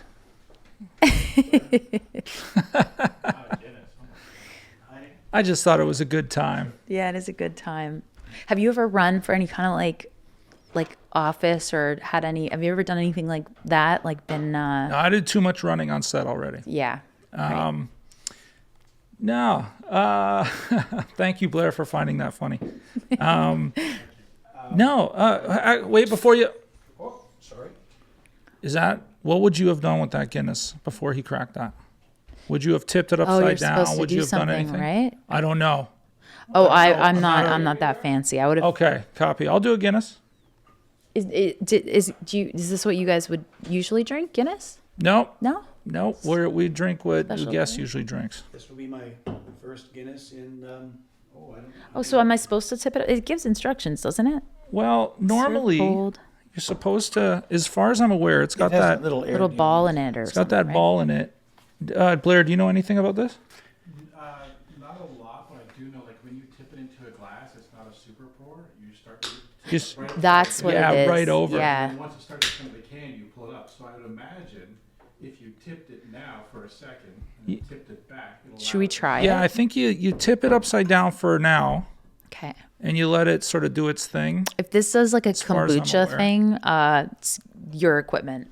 Like, this is your fault. No, I'm not. I'm like, wait, you don't drink kombucha, do you? So you don't know what I'm talking about? Not really, no, I don't. But I can It's see where very you're getting at. gaseous. So if you like tip kombucha or it's like pop or whatever, it'll just go crazy. Okay. Now it's up to you too whether or not you want to pour it in your mug, you know. Yeah, I'll pour it in my mug. Yeah, it's better. Yeah, I love it. We don't want people knowing we're having a Guinness. It should be clean. It's all cleaned up. Yeah, I just. You know, you never know. This. Okay, well, did I do it? I did it long enough. Yeah, I think so. I don't really know. What a great sound, huh? Oh yeah. Okay, so and Blair says we just go. You should have voiced over this one. What do you do? Well, technically, What would the voiceover be? technically, You a tip glass the size, Guinness. You gotta tip it quick and don't pour it like a real beer. Oh, I don't know if it'll hold it all. Oh God, oh God, oh God. I think it is going to hold it all. yeah, I think it. I think it is. Look at this. Oh, geez. Yeah, mugs Can't are do that awesome. over my iPad. These mugs are awesome. Wow, look at that. Pretty Anybody good. wants Honestly, I to go to expected it to- goingagainpodcast.com and order a mug. Although I think your dad's looks much nicer. Well, it does, but it tastes worse. Does it? Ours is going to taste better. Here, I come think. here, can. Well, let's hope so anyway. Thank you. Thank you. Ours looks like root beer. It does actually, or a root beer float of sorts. Yeah. All right, cheers. Cheers. Cheers, guys. Cheers, guys. So Thanks for- anyone thanks for just having tuning in, we're having root beer. Root beer float. All right. Fascinating. Delicious. That's wonderful. So you just, I mean, I'm gonna try to make this happen. So you just said you do a lot of running on set. So do you do? Tell me, was that a joke? Inside No, joke? that really was just a joke, but Okay. on set, just as a stunt guy, there's a lot of running involved. Maybe Because do you guys, so when, like you guys do a lot of car work, but you do other Everything. You kinds do of everything. Yep. What are your like favorite things to do? Car work. Car works. Like ripping around in the cars. I just think Yeah. it's awesome. We offer Kate a beer, and she takes over the podcast. Yeah, what the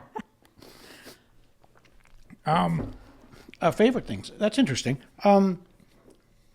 We've all done martial arts in our lives forever, and so fighting is a blast. I mean, designing a fight and executing it is a blast. Again, we do a lot of car work. Being on fire, we're fire guys, so we can light you on fire this afternoon if you're into it. Great. If not today, another day. It's all good. Yeah, it's hard to tell what the favorite thing is. I suppose when you're done a stunt and you've properly executed it, there's a favorite sort of feeling in that, I guess. You don't maybe realize until you get there. Like it's like there's like a sort of like euphoric experience of being able to like see something through the process of like designing the stunt, Yeah. doing all the things, Yeah. and then actually executing and nailing it must be like pretty Very satisfying. gratifying. Yeah, Absolutely. satisfying. Yeah, that's cool. Yeah. Yeah. But not unlike an actor. You No, create no, and that was part of probably why I like really kind of stopped acting was I didn't feel like I was getting to do things that gave me access to that feeling. Oh, that's interesting. I got it on stage because I was producing shows a bit and I was picking plays that I wanted to do, and I'd come out of those experiences and feel that. But you real also sense of got instant gratification from an audience that was sitting there. Yeah, which is really I suppose it's hard when if you got 4 lines of dialogue or something, you go to set and realize that you're only here for 2 hours, and this episode shoots for 7 days, and the season shoots for 7 months or what, maybe. Right. And and you realize that maybe you're just like this, such a tiny moment. you're just a speck. Then the editor gets in and cuts you down. Totally. to size. 2 lines. Yeah, 2 lines, barely seen. Oh my Some God. people are like they're journeymen, they're journey people around this stuff. They're just like that's what I'm there. I'm there to serve the project and do the thing, and I had that for the most part, and then at some point, I did get cut out of a bunch of stuff like pilots and or like film things where something would happen in the editing process, and it's not like I was like, oh, I just started to get like, I wonder. This is how she go. It's interesting because it goes back to your Yeah, point, exactly. Andrew, that you're coming in, you're doing this 4 minutes, 4 lines in a series that shoots for 7 or 8 months. So your 4 lines isn't so pivotal that it's going to turn that series. People aren't going to remember your character. And you get cut out. You could. So right there, it shows it meant nothing. And I mean, in a hilarious turn of events, they may call you and go, we realize we need your character for another, that's a Yeah. beautiful thing. We loved your 4 lines. Yeah. We're I've gonna never do a had that one, spin-off. but yeah. I did a pilot. This was probably like one of the most exciting things that happened in my kind of like small film and television career, but was with Tony Goldwyn, he was the Goldwyn. Tony Goldwyn from oh my God. MGM? Yes, that's the family. But also he was on Scandal. He was the president on Scandal. Oh, okay. You know this guy. I know the series. Yeah. Yeah, I can't. You would remember. when you see his photo, you're gonna be like, oh yeah, Tony Goldwyn. Okay. And he it was an AMC show. It was like a pilot with some really amazing people attached, and I got to play a lawyer or a paralegal, or like I got to be part of this like little squad of lawyers, and we were the little lawyer squad was based on a passion project for Tony in his life is around the Innocence Project. Oh yeah. Do you know about the Innocence? Yes, yes. Incredible work that they did, right? Amazing stuff. Amazing Yeah. stuff. And they gave me, I can't remember the name now, but they gave my little character a name of one of the main lawyers at the Innocence Project, like based in New York City. And Tony was like, there'll be more as the show goes on, but like just know, like that's who this person is to us. This is who this person is to me. And there were some really amazing actors playing the leads in there. Marin Ireland was in it. It was awesome. And there were some really great actors in my little Sophia Watson, I think is her last name. Oh no, Jim Watson. Anyways, sorry guys, I'm getting their names mixed up. But we were like all just kind of getting our first big TV opportunities. I went to New York, and I got to go to the Innocence Project, the office, and meet them and sit down and hear about their process and what it's like to actually get a letter from someone who's been sitting on death row, who says like, help me, I am innocent, please help me. They took me into this room. It was like, I mean, maybe from your brick wall, like it was, to here, like this big. And it was just lined with boxes and boxes and boxes of these letters. And I just like immediately, like, kind of sensitive person, like I just like burst into tears and was like, I could just feel all of these people that were calling out for help. And they were like, yep. And we just have to letter by letter, and we just like work towards it. And they were telling me about how like they will take the letter and then they do a whole process, then they connect with the person, they try to figure out like, could we test DNA in this case and potentially get them exonerated.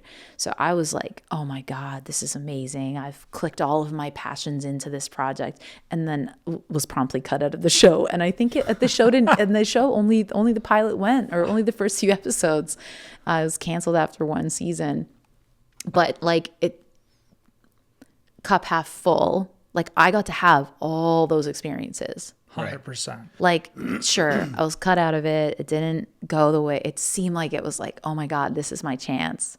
But well, what do we mean by when we're talking about the what chance? Well, that was my chance to go and like renew my passion as a prison abolitionist or something. Like I like went and got to have that experience in New York and really kind of understand and become like someone who feels really passionately about the work that's done through those kinds of legal advocacy programs. So yeah, unbelievable stuff. Yeah, it was amazing and really devastating as well. I imagine they get a lot of letters that don't obviously see the light of day. I think they get a lot of letters. Yeah. And I don't know how, I don't remember asking them, but like, I don't know how they, I don't know. They're lawyers. They have to have so many people working for them to get this job done. Totally. Man. Totally. There's a movie, I think it's called Conviction.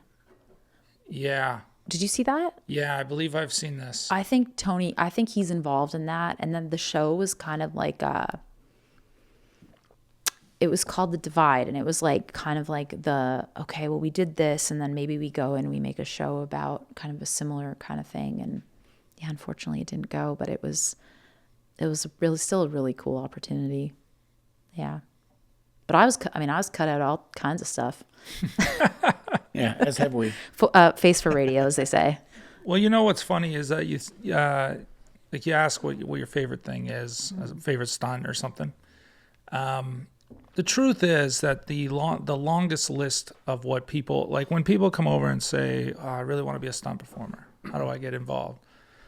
A lot of the time, what they're really trying to say is, I want to be a stunt driver. Right? These guys, I'm sure, can validate that. That's the dream. It is the dream. I'm very fortunate to have been raised doing it. I feel like this is the right time to say, like, I want to be a stunt driver. All right. No issue. We can bump you up a little. No, but stunt driving, you get to where you're your own wardrobe a lot of the time. You bring your black clothes and just you're comfortable in your own stuff, and you kind of feel cool because you're the guy driving the car, whatever. But I have done fight scenes that were just, after you execute them, you go, man, that was the reason. I'm so glad I was here for that. But then I've also had fight scenes that you wish they would just cut the second half of this damn thing. Right. It's grueling, and somebody keeps hitting me in the face or whatever's happening.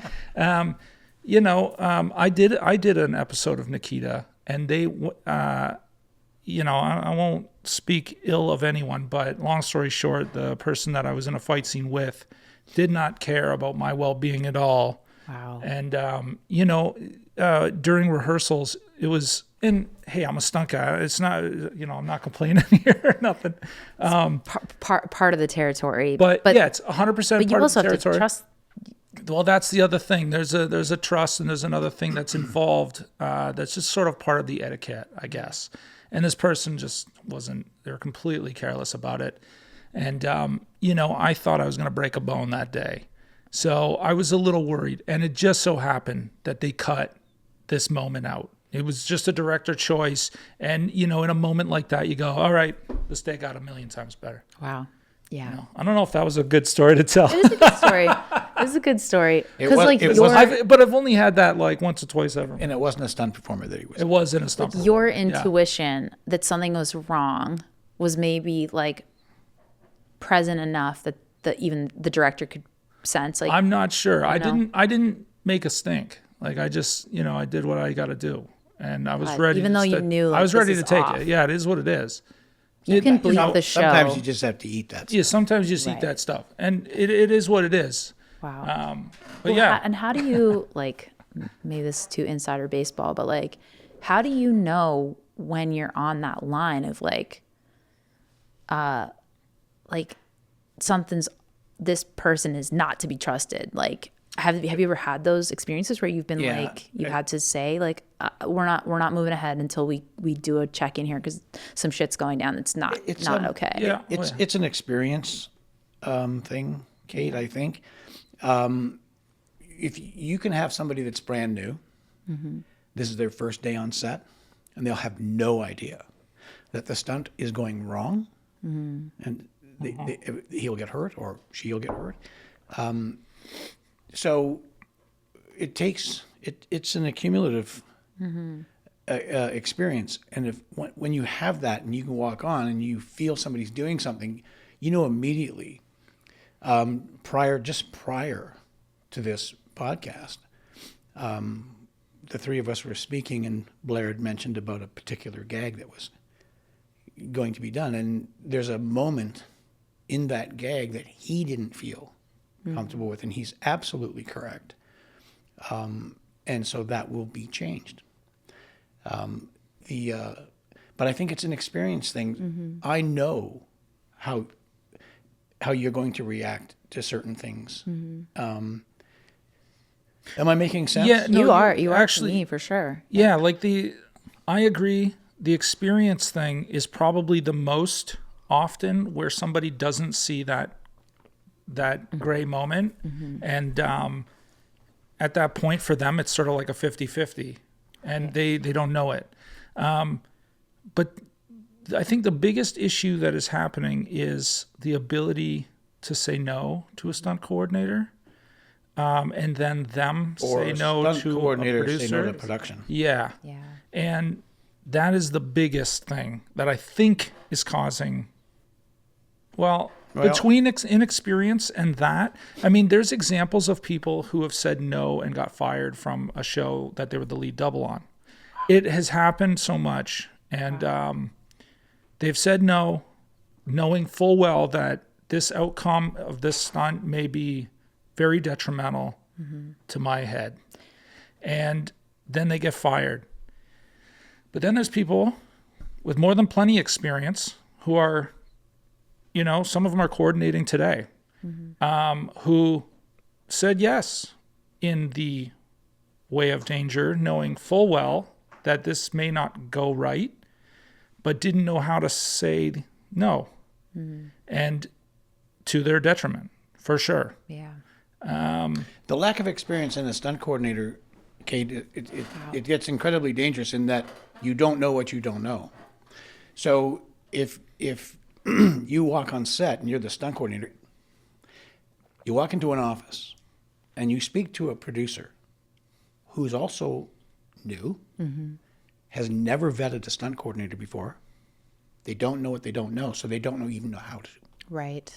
So if someone comes into an office and they've got a little swagger, I don't know, a little personality, Sure. and they speak well, they convince you. You talking about me? Yep, I knew that the moment I met you. No, so what happens is these people get work, and that's fine. They talk themselves into jobs, and then they go on to set, and they don't know what they don't know. So they don't know that this should have been done. Right. They don't know that now that we're executing this gag, this is going to go really wrong right now, and they don't know. Wow. And they may hire people who don't know. So now it's just gone down the chain, and it's just amplifying. Now, there was a period more recently where work was coming in real hot, and a lot of production, a lot less crew, or a lot less experience. The experience was thinned out because we were going across So many projects. so many projects. Now, that means that a lot of people were getting work. Oh, I see. What you're Everyone saying. was working. Right. And then I think in even more recent times, within the last year or two, that has now, the work been a has now contraction. shrunk, and a lot of people they're now losing work. And you may argue that that's a good thing.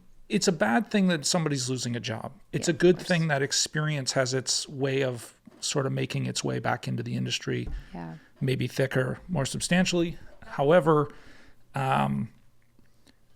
there's now it seems, and I could be wrong, but it seems more like, I am validated to be a stunt coordinator, but with my lack of experience compared to Randy, I'm cheaper, which to a producer, that sure, cheaper is a good thing, but then the producer also gets to coach that person a little bit and sort of have their play with them maybe. And Like as someone who's still learning is vulnerable to pressures. yes, so a of course. producer gets their way in Yeah. these small nuances that are happening that maybe they didn't have before. And it's so easy now for the experience to fall by the wayside. It's amazing. It's an interesting dynamic in our world, in that producers, despite what's happened on the movie Rust in recent Or Deadpool, or they still continue to purchase lack of experience for the sake of budget. It's fascinating. And then there's other reasons. People have social boxes that they need to tick off. Yeah, I think that's where I really feel, again, from a labor perspective, you kind of nailed it for me, which is that the employer is always going to try and find ways to reduce, or even we were talking earlier, the stakes are not nearly as high, but since COVID, I'm not only doing voiceover auditions, I'm also engineering my own auditions. Sometimes I'm engineering my own sessions. There's this collapse. Jobs are going away, and we're collapsing down and being like, well, you're one person. You can do many, many items or many things. And that could be from an experience. That could be an experience thing, but it could also be like a labor thing where more and more jobs are being kind of downloaded onto the performer.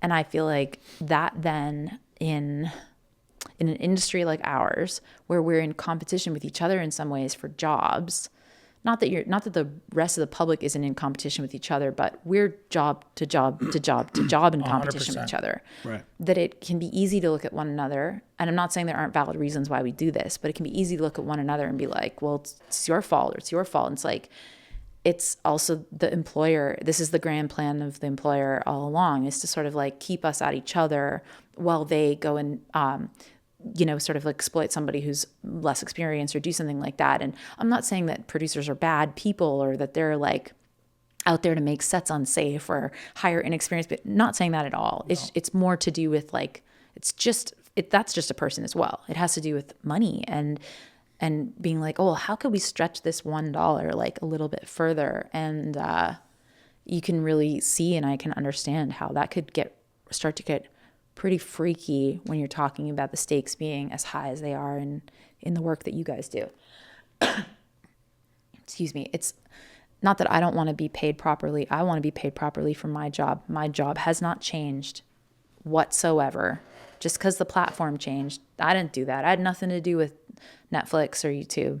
I'm out of that. That's a you guys problem that you now put all of our shows on YouTube. My job has not changed whatsoever. Right. And the companies that I'm making ads for, their revenues are still very high. So don't look at me. You guys fix your own shit. I don't know why I started saying that. What was I saying before? No, it makes sense. I don't know. Were you paying attention? Yeah. Yeah. No, I was agreeing with what you're saying. I don't know what. We don't know where I was going. Wow, No, it's bird all good. brain. I blame this. Yeah, that's it. Yeah. We've Just had a few blame the Guinness. The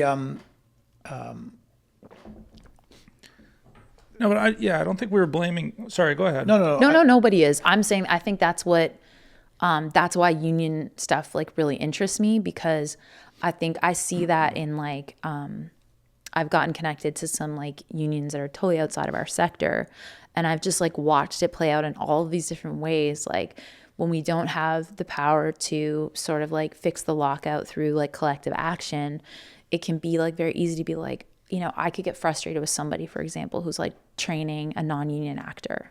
Like I can feel myself being annoyed with that, because I'm like, why are you doing that? Like, why are you? And then it's like, okay, check yourself. Everybody's trying to make a living. Yeah. Everyone's trying to make a living, period. And it gets really scary when there aren't enough job opportunities. And so it can be really easy for me to look and be like, well, why would you want to train more people that are not? But it's like, but also as a unionist, I do want people to have the same protections at work that I have. So there's just a trap in not being able to see that like it really is the employer that is trying to get away from the union. And maybe not so valid in the context that we're talking about around safety and experience and stuff, but still just knowing that employers are always kind of figuring out like, well, we could go with the cheaper person. Well, I'm curious. This might be a side question. I don't even know if it'll go anywhere, but are you aware of any sort of union that would be for an artist, a painter? Like a painters union? Yeah. Is that a thing? But like somebody who would paint, like paint houses or things? like in the No, movie like like that Jack Daniel bottle, for instance. Sure, like a fine artist. Like a fine art, yeah. And then they want to put their stuff in a gallery. I mean, these people are painting since a kid. Yeah. They're not part of a union. They're just Yeah. painting because that's what they love. Yeah. And that's what these non-union actors are doing, and they're Yeah. struggling to get into the actors union. Well,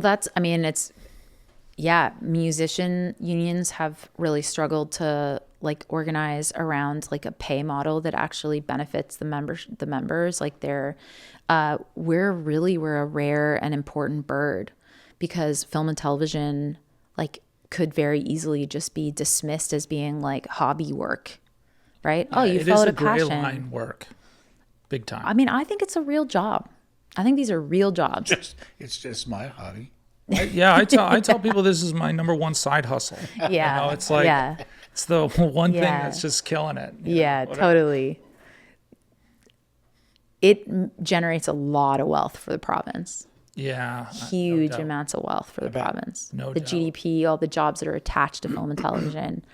And you could look at like any group of any like category that's working on a film set and go like whether they're, you know, through IA or NABED or whatever, and go like us and say, if we're not all here, this thing just doesn't even happen. So it doesn't happen without us, the end product. That makes us, I think, a pretty important part of the workforce. But we are one of the only unions that I know of. Well, that's not totally true, but gig working or like job to job unions are still very rare. And the sort of SAG-AFTRA, ACTRA model doesn't exist in a lot of other countries. Australia has something, equity in the UK, and then they try in a lot of other countries. But I've heard all kinds of like stories about there just not really being much power built into holding the integrity onto those agreements. So we have a kind of rare thing as gig workers that we have collective agreements that we can work under. It's, Uber drivers can't. They've really struggled to try and get something. Same with like the Foodora drivers, the bike drivers. Foodora. Foodora was Is that like what they're called? There was Is that a company? It was like a food delivery service, and they really tried to organize and create a union for lots of really good reasons. And Foodora just was like, never mind, we won't do Foodora anymore. Like they just left Canada. Oh, Wow. Similar in Quebec, there was like an Amazon plant. They tried to organize, they unionized the plant. Amazon pulled out. Like they just were like, we're not doing Amazon here anymore. And Amazon doesn't have to. And they don't have to. The hardest part is that the individual has to stand up and say, I'm not going to do non-union and starve. Yeah. With the commercial lockout is that we have to, as the people who have spent time working on these things, like come up with the things that we think would solve the problem together. So it's like, does that mean that we want to? So SAG did something in 2018 that I think is really interesting. There was a particular agency, and I don't remember the name, that was like sort of refusing to sign on to their commercial agreement. And essentially they just like got a ton of people together and they started doing like good old Teamsters vibe union stuff. They just like went down and started picketing those sets and picketing the agency and started like kind of shutting it down and saying like, you're not doing this. And eventually the pressure on the agency was big enough that they came back to the union and signed on to the agreement. In our situation, like, so if you go on like the City of Toronto's website, there are portals you can kind of see, and you can see all of the commercials that are being shot. I mean, you're getting 4 calls a week, right? Mm-hmm. So we know it's happening, but we don't necessarily know where. But we do know that there's a permit attached to every commercial. There has to be, because there's insurance, and those permits should be part of public record because they're City of Toronto's taxpayer funded. So there should be some freedom of access there.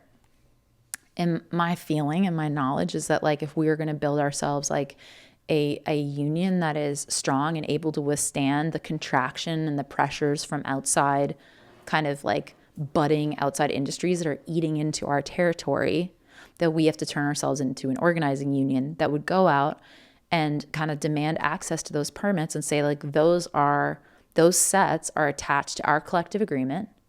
Yes, it's in a labor dispute, and you not giving access to those permits is thwarting our ability to defend our jurisdiction. And then I think we should be sending, 50, 75, 175 people down to those sets and shutting them down. That's what any other union would do. It's tricky in our case because we are, it's many jobs. It's not one job site. It's not just a plant. It's this set on this lot. And, right. And initially, ACTRA members were invited by the union to go and show up at ad agencies and picket or protest or whatever you want to call it. And a lot of people didn't want to go. They didn't want to be seen. That's right. They were scared of being connected. And I think that maybe things are changing in that members are starting to realize like, they're not coming back no matter what. Like, we have to do something. We have to take some kind of collective action. You can't just do it in a boardroom. I have a quote that I really love that's like, bargaining isn't where you win or lose the fight. That's where the peace treaty is signed. It's everything that you do leading up to that. And again, I'm just like thinking back to that question you asked of like, what's happening with the contraction and like the bleeding out of our industry and the Canadian cultural industry, like what's going to happen to the sector? And I think like there's a sort of moment that comes out of a crisis where people kind of go, maybe we have to try something a little different. And the WGA had that moment in 2007. There's a great documentary called Pencils Down that used to be free on YouTube and now I saw it on like Apple for like $5.99 or something to rent, but it's a really great documentary that talks about how the WGA looked at the end of the VHS era or DVD era, and they were like, what are we going to do?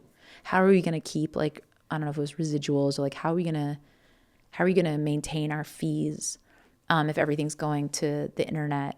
And they started to get organized, and not quite 20 years later, but in 2023, when the WGA really led the Hollywood strike action, that militancy, like that level of organized that they were, is absolutely the flowers that blossomed out of the seeds that were planted in 2007.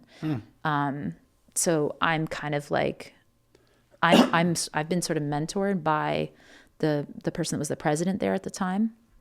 And I check in with him every couple months or a couple times a year and just kind of go like, is this making sense? Does this sound like the right move? Because I want to make sure that there are commercials for actors to come and do to get their credits until the end of time, because we're making them, so let's get paid for them. That's my little TED Talk. That was great. Was it? That was awesome. Are you a writer? I do some writing, yeah. Yeah, I do. I haven't done much with my writing. It's been more of like a catharsis project. Right. Yeah. But you write scripts? Yeah. Yeah. We both do. Both do. Yeah, Blair's working on some stuff. Yeah, cool. Now, I write short stories, but I have written a couple of things, and I have written a couple short stories that I'd like to turn into scripts. There is one action sequence in one of them. Ooh. Yeah. Hey, Dang. we might get work on it. Yeah, sweet. I mean, I've been talking about this project for so long. Non-union. I can't take it. No, you totally making it's like there's a tiny little car chase, but it's not really a chase. It's more of a like squealing out situation. Oh yeah, and then leaving people the scene. leaving the scene. Yeah, okay. Yeah, and somebody's running after the car and they hit the car. They just hit it and then the car goes. So if it's like most things shot here, it'll be implied. Is that right? They just they don't actually get to do it? Oh, but the visual is so great. They have two actors. Hey, look at figure them it out. taking off. Wow. No, I need the action. I need the guy running after the thing and 100%. hitting the car and not being able to get it. Have you ever done a book, like an audio book? I did one audiobook last year. I loved it. Yeah? Yeah. My wife wrote Yeah. that novel, Effie, Yes. and we need a female to do the audiobook. Oh my God, I would love to do that. What is this book? This is Oh, we'll amazing. talk about that Effie. later. Okay, you tell me later. Yeah, it's beautiful though. Aw, Yeah. that's so nice. Your mom. It's your mom. She's Yep. a writer as well. Yeah. Yeah. Wow, such a talented such a creative family. Notice how she took talented away? Yeah, she went, wait. She started off with talented, and then she looked at us and went, oh, no, it's just creative. Hold up. She's like, can you take that out, please? Where I said talent. Yeah, you're making notes, right? Yeah. Oh, yeah. I mean, I prefer creative over talented because I don't know. Talent's a funny word to me. Creatives. Agreed. That's You I'll do accept the you do compliment. many things. You play music. Do you play music as well? I listened to his. You listen to his. yeah. Yeah. He listens well. You play guitar. You sing. I play guitar and think I sing. I've seen videos of you maybe singing have. those songs you've written. Yep. Yep. Wow. Yeah. I love. Very, I've been you're playing. very creative. You're so creative. Thanks. I'm not talented, but I'm creative. I'm trying to. So I have a guitar, and I am still, after I've had the guitar for many years. That was a Christmas present like years ago. Still I trying love to that figure you're out a referencing F. your fingertips. Well, because I've been playing lately, Oh. trying to Good. reform or like get the calluses back to finally be able to play an F, like, and not just an F, but like an F and then a C and then an full- F and then an Oh, A. yeah. Sure. Like, Sure. you know, because I can do the F shape, but then Is I it- can't get out of it to do the next Is it thing. is it a full F across all 6 strings kind of thing? Is that what Yeah, you're with doing? the arm bar. Yes, yeah. Yeah. So you got to get that finger all the way across with the. And then you got to get neck that sitting. finger to stop doing that and do something else. And yeah. It's like, wow. It is so difficult. I thought you were like part of the team, but you feel like you need help. Like, what's happening here? Oh yeah, Yeah. yeah. And F really isn't easy, but there is cheats. Like if you have like a C chord and you just move into an F with your thumb On the bottom two strings. on the bottom, yeah, you can you can cheat. Yeah. And I do it. I can do both, obviously, but yeah. once in a while the F is worth cheating. So I think sometimes, so I'll find a song I want to sing. So I like to sing. So I'll find a song and then I'll be like, oh, there's that F. I should just try again. And then I'll play for a little while. I'll get frustrated or I'll get distracted and forget that I was trying to learn the song. But last night I was able to play it. I was able to keep going. okay, And there's a lot of, I bet if I was recording myself, I would have been like making a lot of faces, but I was able to. That's what singers do. They make faces. They make faces because they're trying to sing and. do everything. But at some point, it must just get like you're not thinking about it. 100%. Yeah, that's the dream. I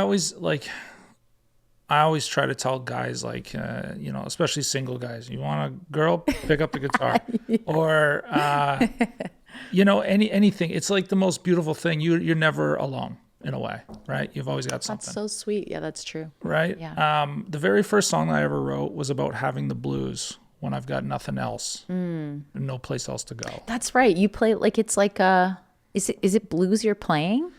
I mean, the blues is probably Like the biggest inspiration. okay. When I started playing guitar when I was a teen, I was more obsessed with bands, 80s bands, metal bands, hair metal.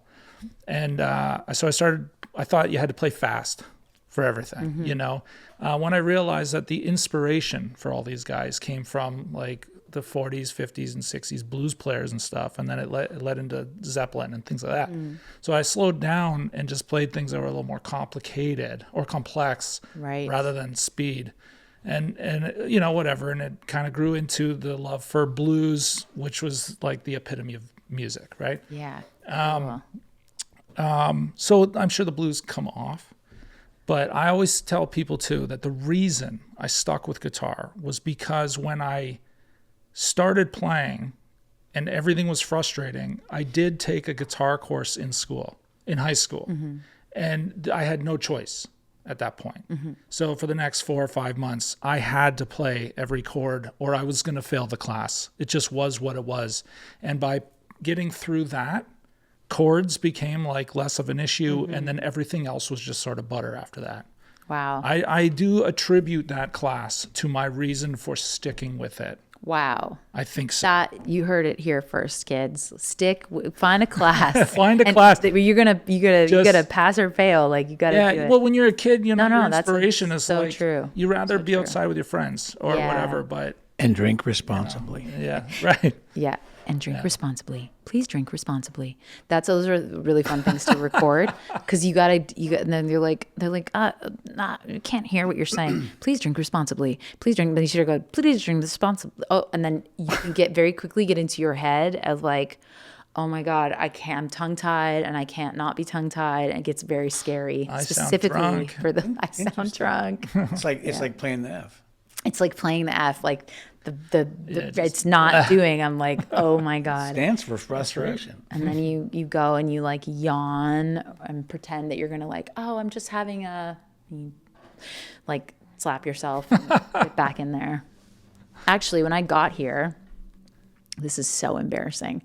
When I got here, do you remember I pulled past the driveway and you were like, oh yeah, you're going here? And I like put it in reverse on the road. And I was like, oh, I'm so cool. I'm here with Randy doing this. Like, this is kind of like a car driving stunt move. I'm in the middle of the street. There's people around. I'm like, oh my God. Yeah. Felt like such a nerd that I even thought of that. Really? Oh, that's funny. Well, it's nothing to you. I thought there was more. No, that's it. That's all. Yeah. I gave Kate the address, and it's on the building, and you can't see it until you're past it. Oh, It's the weirdest I thing. see. Yeah. But also, if I had really been, driving slowly enough to just look, I would have you were probably going seen you. really I was fast. really going fast. Yeah. 10 feet of I told you rubber. I'm here to see if I can get on the team. Yeah, hell yeah. Well, that's funny you should say that because I'm going to talk to you about something when we're done. Oh, okay, cool. Do you think that the film industry will be here in 20 years? As it Oh my is? God, I hope so. Yeah. Do you think that there will be films here in 20 years? Are you talking about AI, or are you talking about Canada, or are you talking about film in general? I mentioned the other day to a fellow we had in, I think in 20 years, half the world's population will be entertaining the other half. And film is the literature of our day. I don't think movies are going away. I don't think TV's going away. I don't think storytelling. No, storytelling will stay. Storytelling will stay. I can't wait till we come back to telling stories and getting rid of all that other bullshit. Yeah. I'm a very big fan. I'm a big fan of the movies of the 40s and the 50s. I just want a story. I want a story. I want to see horse work. I want to see car work done in camera. Yeah. I don't want to see CGI. I don't want to see AI. No, me neither. Oh, please, the green screen shit. Just stop. I'm with you. I'm so with you. And I'm pretty freaked out about AI. Feels like That should ease everybody. yeah. Well, I mean, like, are we all like Yeah, we are. Yeah, we're all freaking out. we're all freaking out, and we're all trying to ask, like, is there an adult in the room? Not that kids don't have great value, but is there an adult in the room that's going to say, like, this isn't going to fly? I don't know. Like, I don't see, and I'm not partisan in this way, but like, I don't see anybody at any level of government doing anything in any country to recognize, like, there's a bit of activity in Europe, but like, I haven't seen anything where I'm like, oh, people are really taking this seriously, taking seriously the threat to not just creativity, not just storytelling, but thousands and thousands, millions of jobs. I think that the moment you're the one guy that says, It's okay. the moment you're the one guy that says, guys, should we just sit back for a second? Everyone else goes, that's his loss. Yeah. You know? True enough. Now, that said, every single day on my phone, I talk to Grok. I use Grok AI, grok.com Okay. for that. I'd never heard of Grok. I thought you were saying Gronk, and I was like, Grok. I'm going Grok is Elon Musk's AI. There's okay. ChatGPT, and there's several Gemini and all the... The thing about Grok is... Great. It's amazing, unfortunately. Well, just the other day, we're switching out some handlebars on Andrew's motorcycle, and I asked Grok, give me a list of the tools I'm requiring to do this job from start to finish.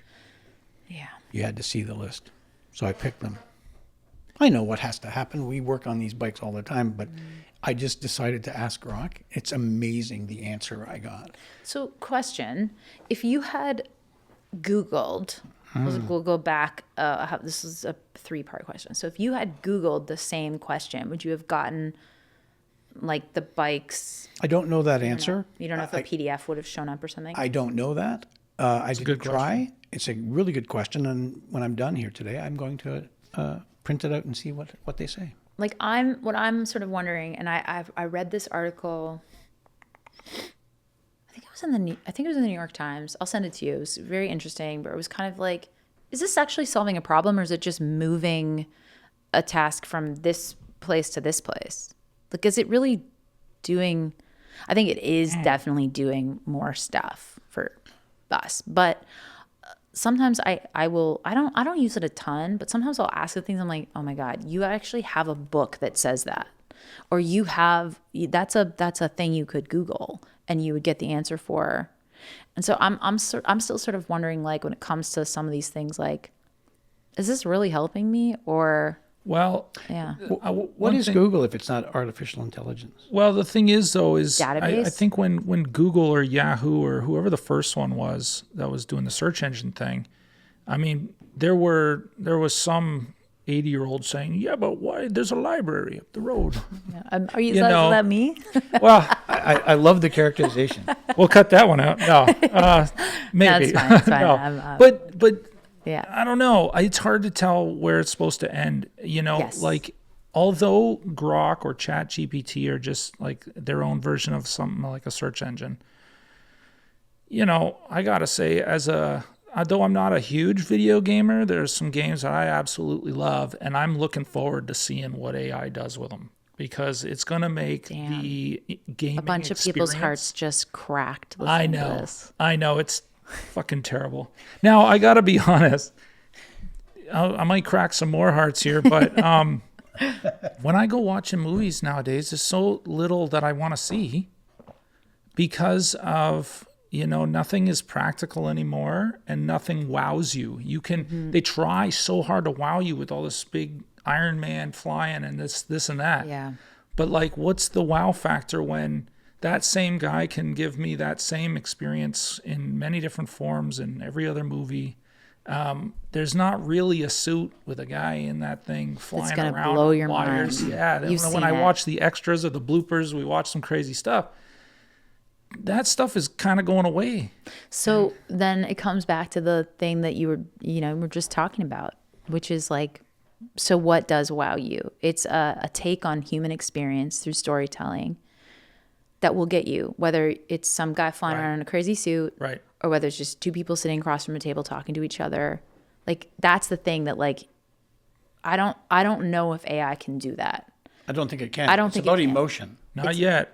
And every time we talk to it, it grows. Yeah. But I have talked to some people in the voice industry, for example, who say, like, it could take, like, there are recordings of my voice that exist that could be used to infinity to assemble Yeah. an audiobook read, a voiceover thing, whatever, like a narrative, whatever. We could just take all the different sounds that I've made, probably just on this podcast alone, and assemble everything you will ever need. Yeah, okay, so you don't. We're hoping to sell some Yeah, stuff. exactly. You never need to bring me in to do it again. That the machine can figure it out. However, as the director of a creative project, I might have your voices, but if I want to hear Randy express an emotion and bring through that emotion, like touch on a human feeling, Right. and have that like come through, like, am I gonna be able to assemble? I can assemble a version, but then to then be like, oh no, I didn't quite hit the emotionality of this moment. Oh fuck, now I gotta reassemble and ask it to do it again. It's not like you can just go and like make it a little bit more sad, or make it a little bit more sad in the way that is more melancholy. Right. Yet, right now it can't do that. As a writer, all Andrew's life and his sister's lives, I've tried to instill what comes from the heart goes to the heart. Mm-hmm. And AI has no heart. No. So that's exactly what you're talking about. When you act, it's what's in my heart that comes through my eyes. And those eyes are what's going to make that person in the seat cry. And it's emotion to emotion. And AI is never going to be able to do that. No, I don't think so. Yeah. Not yet, anyways. It's Yeah, I it's don't a know, yet man. thing. It's Like- freaky. I don't know. But then, like, so you're talking about games, right? And Yeah. I'm like really feel super protective over games because I know some performers that are really working hard to develop like an indie agreement. Talking about Oh, like really? yeah, Okay. to try to get because developer. This is the other thing, right? It's not just the actors that are scared. It's not just the performers that are scared. Sure. It's every job in our industry 100%. is like, is it my thing that's going to go away? Because if you don't need lighting, then you don't need gaffers. Right. Is that right? Yeah. Yeah. Yeah. For example, and if you don't need if you don't need a writer, then you don't need a writers union. If you can direct from your computer, then you don't need to hire, like, you don't need a cinematographer. It's like everybody's job. It's not just for us alone to try to figure this out. And I think that's super, super important, is that there needs to be a real kind of collective analysis of what's happening. But yeah, like if you're thinking about a video game and you're like, I'm kind of curious about like what will happen. It's like, but am I more curious than I am interested in knowing? Like, I watched this video of Benedict Cumberbatch, all in like the mocap gear, doing all this stuff. And I was like, oh my God, that's so cool. Like, I don't want that job to go away, even if I would never do it. That's just so fucking cool. Like, It is. I don't care what a computer can do if that's what a human is doing. But I don't know. It is. I don't know how to sweep back the ocean on this. I really don't. Yeah. Love that term. It's coming anyway, huh? Yeah. Wow. Sweep Yeah. back the ocean. It is. It's coming anyway. But I don't think, like, I think that the desire for a young person to want to pick up a camera and shoot something will always be there. The only difference is, decades ago when you picked up a camera, you were also picking up a film canister, and you were picking up other things, and that's what that meant. Today, kids are picking up their iPhone and saying the same thing. Totally. So they don't know any better. It's just No. not the desire's there, but the technology, they only work with what is theirs. The medium is the message. Yeah. That's a Canadian communications philosopher, Marshall McLuhan, is like, that's the thing. The medium is a message. And I mean, I'm not hugely conspiratorial, but I do feel like there has been a collapse of experiential, tangible, tactile things in our lives. Everything from a newspaper to a camera now lives in one device. One sensation is exactly the same sensation, whether I'm taking a photo or I'm calling my mom or I'm typing something. It's all just this flattened sensorial experience. And I think that was by design so that people don't think to look anywhere else. They don't, I mean, thank God they haven't figured out to make how to flatten musicianship. Actually, then maybe that's the thing. It's like back to your point about the painters. Like, they haven't figured. Yes, you can do doodle drawing. I'm sure drawing apps or whatever, but they haven't figured out how to flatten painting. But they're trying to do it to our industry, and I think we're lucky that there are unions in place that we can at least come together and kind of strategize. Like, well, what kind of language do we want to put in here, and what kind of action are we as the members of the union going to take when that language gets tested? Because it will be tested, because there will be failures of government, there will be failures of people to recognize the threat that it really is, and then the language will only be the language unless we activate it and we like make the employers accountable to it. Yeah, I think. I'd vote for Kate But all doing over that, again. yeah, me too. Honestly, I think of it, some people say that AI will be what, let's say, begins an apocalypse of sorts where all these machines are running the world. However, I think of it maybe like a balloon where as a child, someone blows you up a balloon. Like, it starts with buying the balloon. Wow, it's my favorite color, red. I'm excited. You get your parent, blow it up. Ooh, now it's a balloon.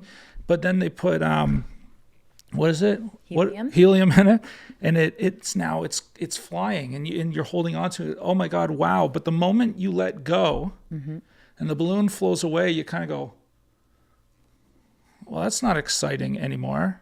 It's still there, but it's gone, and it's left me, and it's more fun now to not have the balloon than to have a balloon flying away. Oh yeah. So AI, in a way, I feel like is going to be something that we're just going to go, whatever, fuck. Let it go. That's Let it happen. definitely what this article that I was reading, it was like an opinion piece in the New York Times last Sunday, was about the sort of like mid nature of AI to this point. Unfortunately, and like, not to be like a major downer, but I think that's the part that's a distraction from the other things that AI is going to do. Like, well, we're all like playing with ChatGPT and Grok. Gronk. No one's Guardians playing of with the Gronk. Well, we're all, being like, oh, I made it make me like a workout plan the other day. I was like, I need to do this thing. Like, how do give me whatever. Okay. Yeah. You're giving me a pass on that. Is that Well, I what it mean, has? it's like, why wouldn't you? Yeah. Okay. That's the whole thing. Why wouldn't you? Well, I mean, depends on what your philosophy is on, individual. Yeah, exactly. I did it. Okay, bust me. But while I'm doing that, and that's a bit of a red balloon thing. Like at some point, I'm going to be like, well, this is boring, and I'd rather like go and Rather just have the find a mundane. trainer or something. Oh, sure. Yeah, or nothing.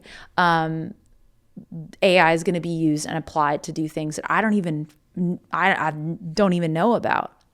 So the ACTRA awards that are coming up are fully sponsored, which this is a bit of a PSA as well. So people probably like, how can we afford to do awards? They're fully sponsored. So there's a lot of labor that goes into getting all the sponsorships, but they're sponsor funded, which is amazing. And we vet the sponsors, right? So we make sure like, oh, these people are aligned with our values, or we're good to work with them. Awesome. There was a sponsor that we were kind of exploring that I didn't even realize like does a ton in the AI space. That I'm like, but what does that have any? And I realized like, oh, right. Like that whole business model that used to be people building whatever the thing was. Now there's no more people building that thing. And now they've invested solely in AI tools to build the thing. And that's in conflict with our position on protecting jobs in the space, even though this company does nothing what we do. So while I'm maybe gonna try to keep my, do my red balloon thing, like what's all the stuff that AI is doing that nobody's even looking at? Like that's the thing that scares me. Oh man. Like isn't AI like getting into like the military? Oh yeah. Oh my God. It's I think now, I mean, really, AI's been around for a long time. Like AI has been used in video games for 20 years. Sure. It's just AI had to start growing like a child. Right. And that's how it works. And we're at a point now, it's just, it grows exponentially. It's like a wall now, and it's just going up. And yeah, I think it's amazing what it can do. I think it's actually, I personally find it extremely fascinating. And I think it's going to do some amazing things. I just wish it would do like cancer. It may. Well, I'm sure it is. Yeah. Yeah, I think that it is. It's one of those things that we don't see. Yeah. But unfortunately, in the conspiracy world, we sit there going, yeah, but who's raking in the money? Yeah. And why are they saying no to certain things Yeah. To fill a money bag? Yeah. You can argue against anything, but why would, cancer is an incredibly huge money bag industry. Why would somebody cure it if it's making all this money? Right. I mean, I think that's been the same with like a lot of stuff. I'm no doctor. Don't play one on TV and can't. But I've read things where like the pharmaceutical industry was like has totally held back our ability to just heal this thing. We figured it out. What are we doing with patents? And I know there's tons of stuff there, but like, yeah, I met somebody. I work part-time in a restaurant, and there was like a customer, and they were telling me that they were going to like Finland or something to continue doing their PhD in AI. And I was like, oh no, not AI. He was like, cancer research AI. And I was like, oh, okay, great, amazing. Yeah, all of a sudden it's like, okay. I was like, oh, you're the worst. And then, yeah. You're the best. Yeah, I mean, exactly. the only thing that can be of service to us above filling money bags is integrity. But people are selling percentages of it off of the top of their 100%. their gauge, whatever that is, all the time for a little bit of comfort somewhere. A little ease. Yeah.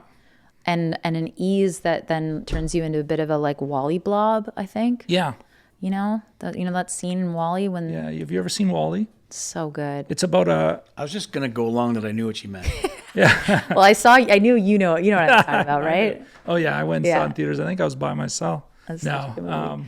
movie. Yeah. It's like there's a scene in it where you maybe do a better job. You were about to do it. Well, I was just going to say that Wall-E is about I don't know when it came that out, a robot decade dude? ago or something, but it's about that little robot that's sort of navigating itself through the future of our ways. Well, aren't they sending a bunch of humans to to another planet because our planet's turned into like a garbage big planet. trash planet. A big Yeah. trash planet. Right. And Wally ends up on this. He's a little like R2D2 kind of figure. Kind of, yeah. And he ends up on this giant spaceship that's taking all of the humans that have lost. They're just like fat and cartilage. Yeah. And there's a scene because they weren't walking and talking anymore. They weren't doing martial arts. They weren't driving cars. Oh, I see. They became Wally Bob. They became Wally Blobs. And Wally's the name of the thing. I've just nicknamed all the little Humes Wally Blobs.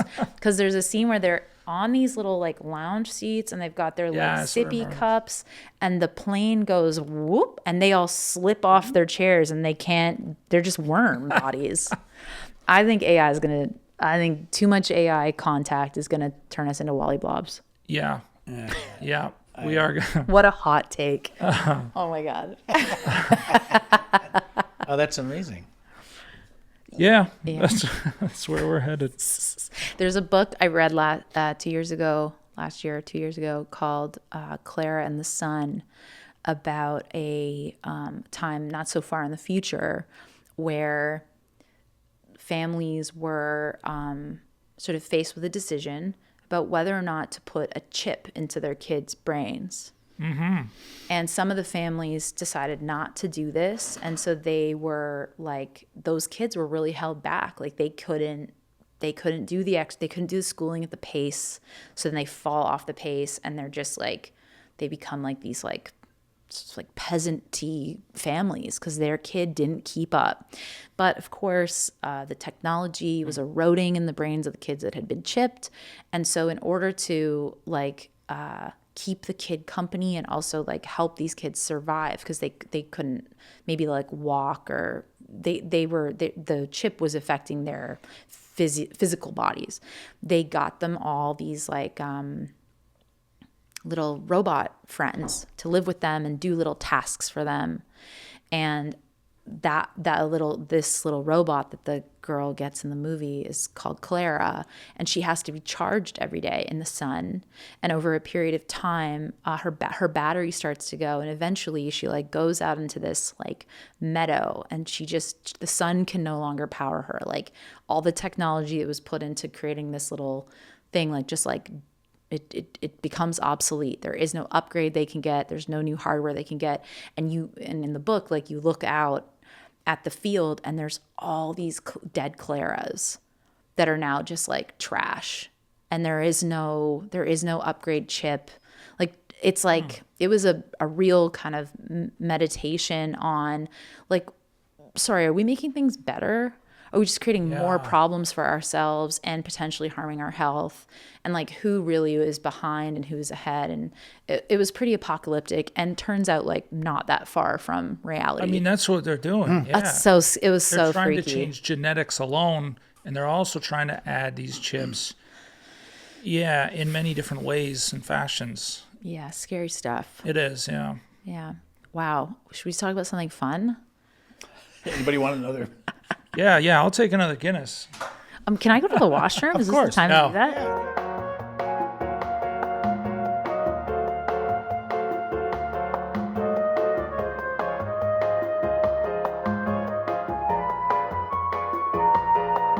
All right, you ready? We're back. We're back from peeing. And more than just Kate, everybody. Yep. Everybody, the whole room. There's a lot of people that? here. It's the Guinness. It's actually kind of tasty, isn't it? You've had it before. I've had one Guinness prior to today. Oh my God. Yeah, I've had a lot of What do you think? stouts. It's so specific, but it's not heavy. Yeah, I actually kind of like it. I think I like it more now than I ever did before, honestly. The heavy word I think is what influenced me not to drink it. When I see others drink it in a glass, it looks heavy, Yeah. so I've avoided it. Yeah. I kind of like But it's that. actually kind of neat. It looks like it's going to be thick. But Yeah, it's not. it does. It does, It's yeah. more like any other beer, and it's not carbonated, so it's not like Oh, it's not? or it's not like fizzy. Wow, beer people are probably gonna just check out now. I just called beer fizzy.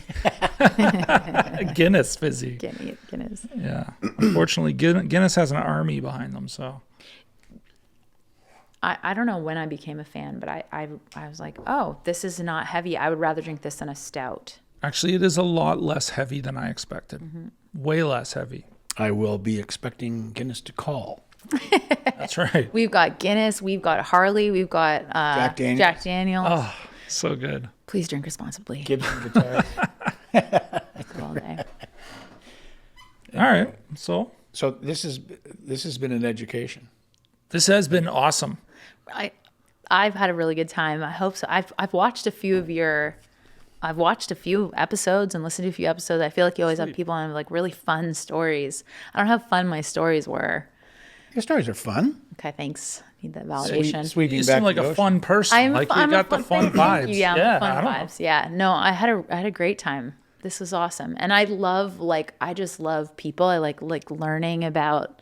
So yeah, thanks for entertaining my questions and. Well, I think I think I can speak on behalf of at least most of the industry when I say that people are rooting for you because they think that you're rooting for us. And, I am. But it's a different vibe than the norm. And, people have a lot of problems with the government today, with a lot of the ways things are working. Yeah. So it's nice to know that at the very least, whether our position ends up better or worse, that at least we have somebody solid at bat. Aw, that means so much. And speaking of at bat, is there any conflict of interest at all that you are the president of our union and that you would go to work? Can you work? I guess. Oh, right? I mean, I better be able to work because yeah, like I'm that paid doesn't. like an honorarium. So there's nothing in the contract that says I can't. It's not like in the union where, I know in like the federal unions, like if you end up working for the union, you can't do your job. Ours is not, and there's all kinds of I have all kinds of thoughts about why that is, and because not very many people would want to give up their career. It's so hard to be a performer. Not many people would want to give that up to pursue elected leadership Right. in the union. But it goes back to what. But is it a conflict of interest because could somebody be like, oh, well, she's the president? It might be. It goes back to what Blair was saying. You sit across the table in a collective agreement meeting with a man who is going to hire you next Tuesday. If anything, I think it probably would be to the detriment of my career to do the work I'm doing. But I actually don't subscribe to that. I don't think that, I don't know if it's just total naivete, but I think that I just think it's church and state. And the work that I'm going to do if I'm on a bargaining team is completely different than the work I'm going to do when I go into audition for a part. Right. And if I'm on some kind of blacklist or something, I don't know. I don't buy into that. I'm I don't. To be honest, thinking about it right now, I think that I would want somebody like you who knows what it's like to go out and audition and feel the hardships of it, and yeah, I think you want it would people be a benefit. that understand and know the experience. And Totally. People will sometimes say to me that they're too scared to speak up on set or something. And then I'll meet people that are not afraid to speak up on set, and they work all the time, and they just there's definitely to some extent there's a bit of a confidence thing that I think is at play. It's everything. It's everything. Confidence is everything. Yeah. Oh, that's the truth. Yeah. Yeah. Confidence, creativity, talent. Scrap talent. Scrap talent. Yeah, they're yeah. And I'm I don't think that the people that in a bargaining situation, I don't think that, maybe in previous years, like Blair was saying, maybe there were producers. I don't know. I think it's nowadays, I think it's a lot of lawyers and a lot of I don't know if it's the people that are going to actually turn around and hire you that are involved in that stuff. Oh, that's true. I don't know. That's interesting. Because I actually think that if you got all the people that do the jobs on both sides to talk, you'd come up with things pretty quickly about how to work it out. That's my, yeah.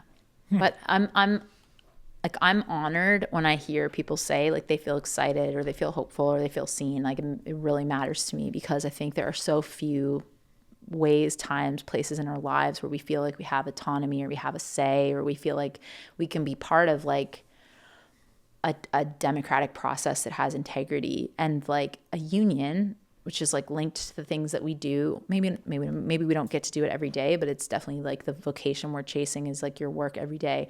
A union is a place where I think it's really, really important that people, members, citizens get a chance to engage with like a process that makes them feel like they have some autonomy over their working lives. Because without that, like, I don't know. I think that can actually make people feel a lot more hopeful about the bigger problems that we have out in the world that we're trying to solve. Oh my God, big time. Yeah. Well, thank you for that. Thank you. Thanks for noticing that we're trying to do something, and for, like wanting to chat about it. When did I called you, or you called me last year? Mm-hmm. I love that. I love the phone. So, people can call if they're like, well, Now you're going to get a not lot. everybody, but just kidding. I keep office hours. Some people should just stay off the damn phone. That's Well, I have to say, after being on the stunt Zooms of recent days or weeks, the stunt community is behind you 100%. It means a lot, and I really mean it. Like it's such an important part of the union, and I care deeply about the things that are the issues that are being faced in the community. I've said it. I said it already once on this. I'll say it again. Like I've never thought that sets are inherently safe spaces. And I think we're really fortunate that we have in our membership people whose job it is to help uphold that safety for one another, for yourselves, and for everybody on set. It's like we're really lucky that we get to exist with the stunt community in our union, I think, as on-camera performers. So thank you. I love that. Yeah. Is it time? Yeah, for might be. Kate, are you going to sign our table? I get to sign the table? Yeah, we hope so. Oh, hell yeah. There has been 51 signatures, actually 50 because Harlan couldn't sign it, but there's been a number of signatures before you on our old table. Mm-hmm. But this is the new table. I would love to sign it. So please, you got, all the pick of the all litter space. here. Yeah. And please feel free to exercise your creativity and draw a picture. Yeah, you don't need any talent, just creativity. Just try not to go over the seam. So Oh, yeah. Okay. Am I going to be so basic and go right in front of me? I feel like I'm going to go like here. you go anywhere you like. That is a nice does this piece mean of wood. This is really soft right here, actually. That's Evan. Did you, what's this called? Plane this yourselves? Yes, we're very good wood workers. Yeah, we actually cut the tree and No, we purchased this wood because it's already there. yeah, that technology was very useful, similar to AI. A doodle. Okay, Love it. That's all I got. love it. Aw, cheers, guys. Kate, thanks so much. Thank you so much. Cheers, guys. It's been a blast. It was really fun. Cheers, Blair. All right, thank you, Kate, so much for coming out on Going Again podcast. Thanks for having me on Going Again podcast. And that's a cut on Going Again podcast.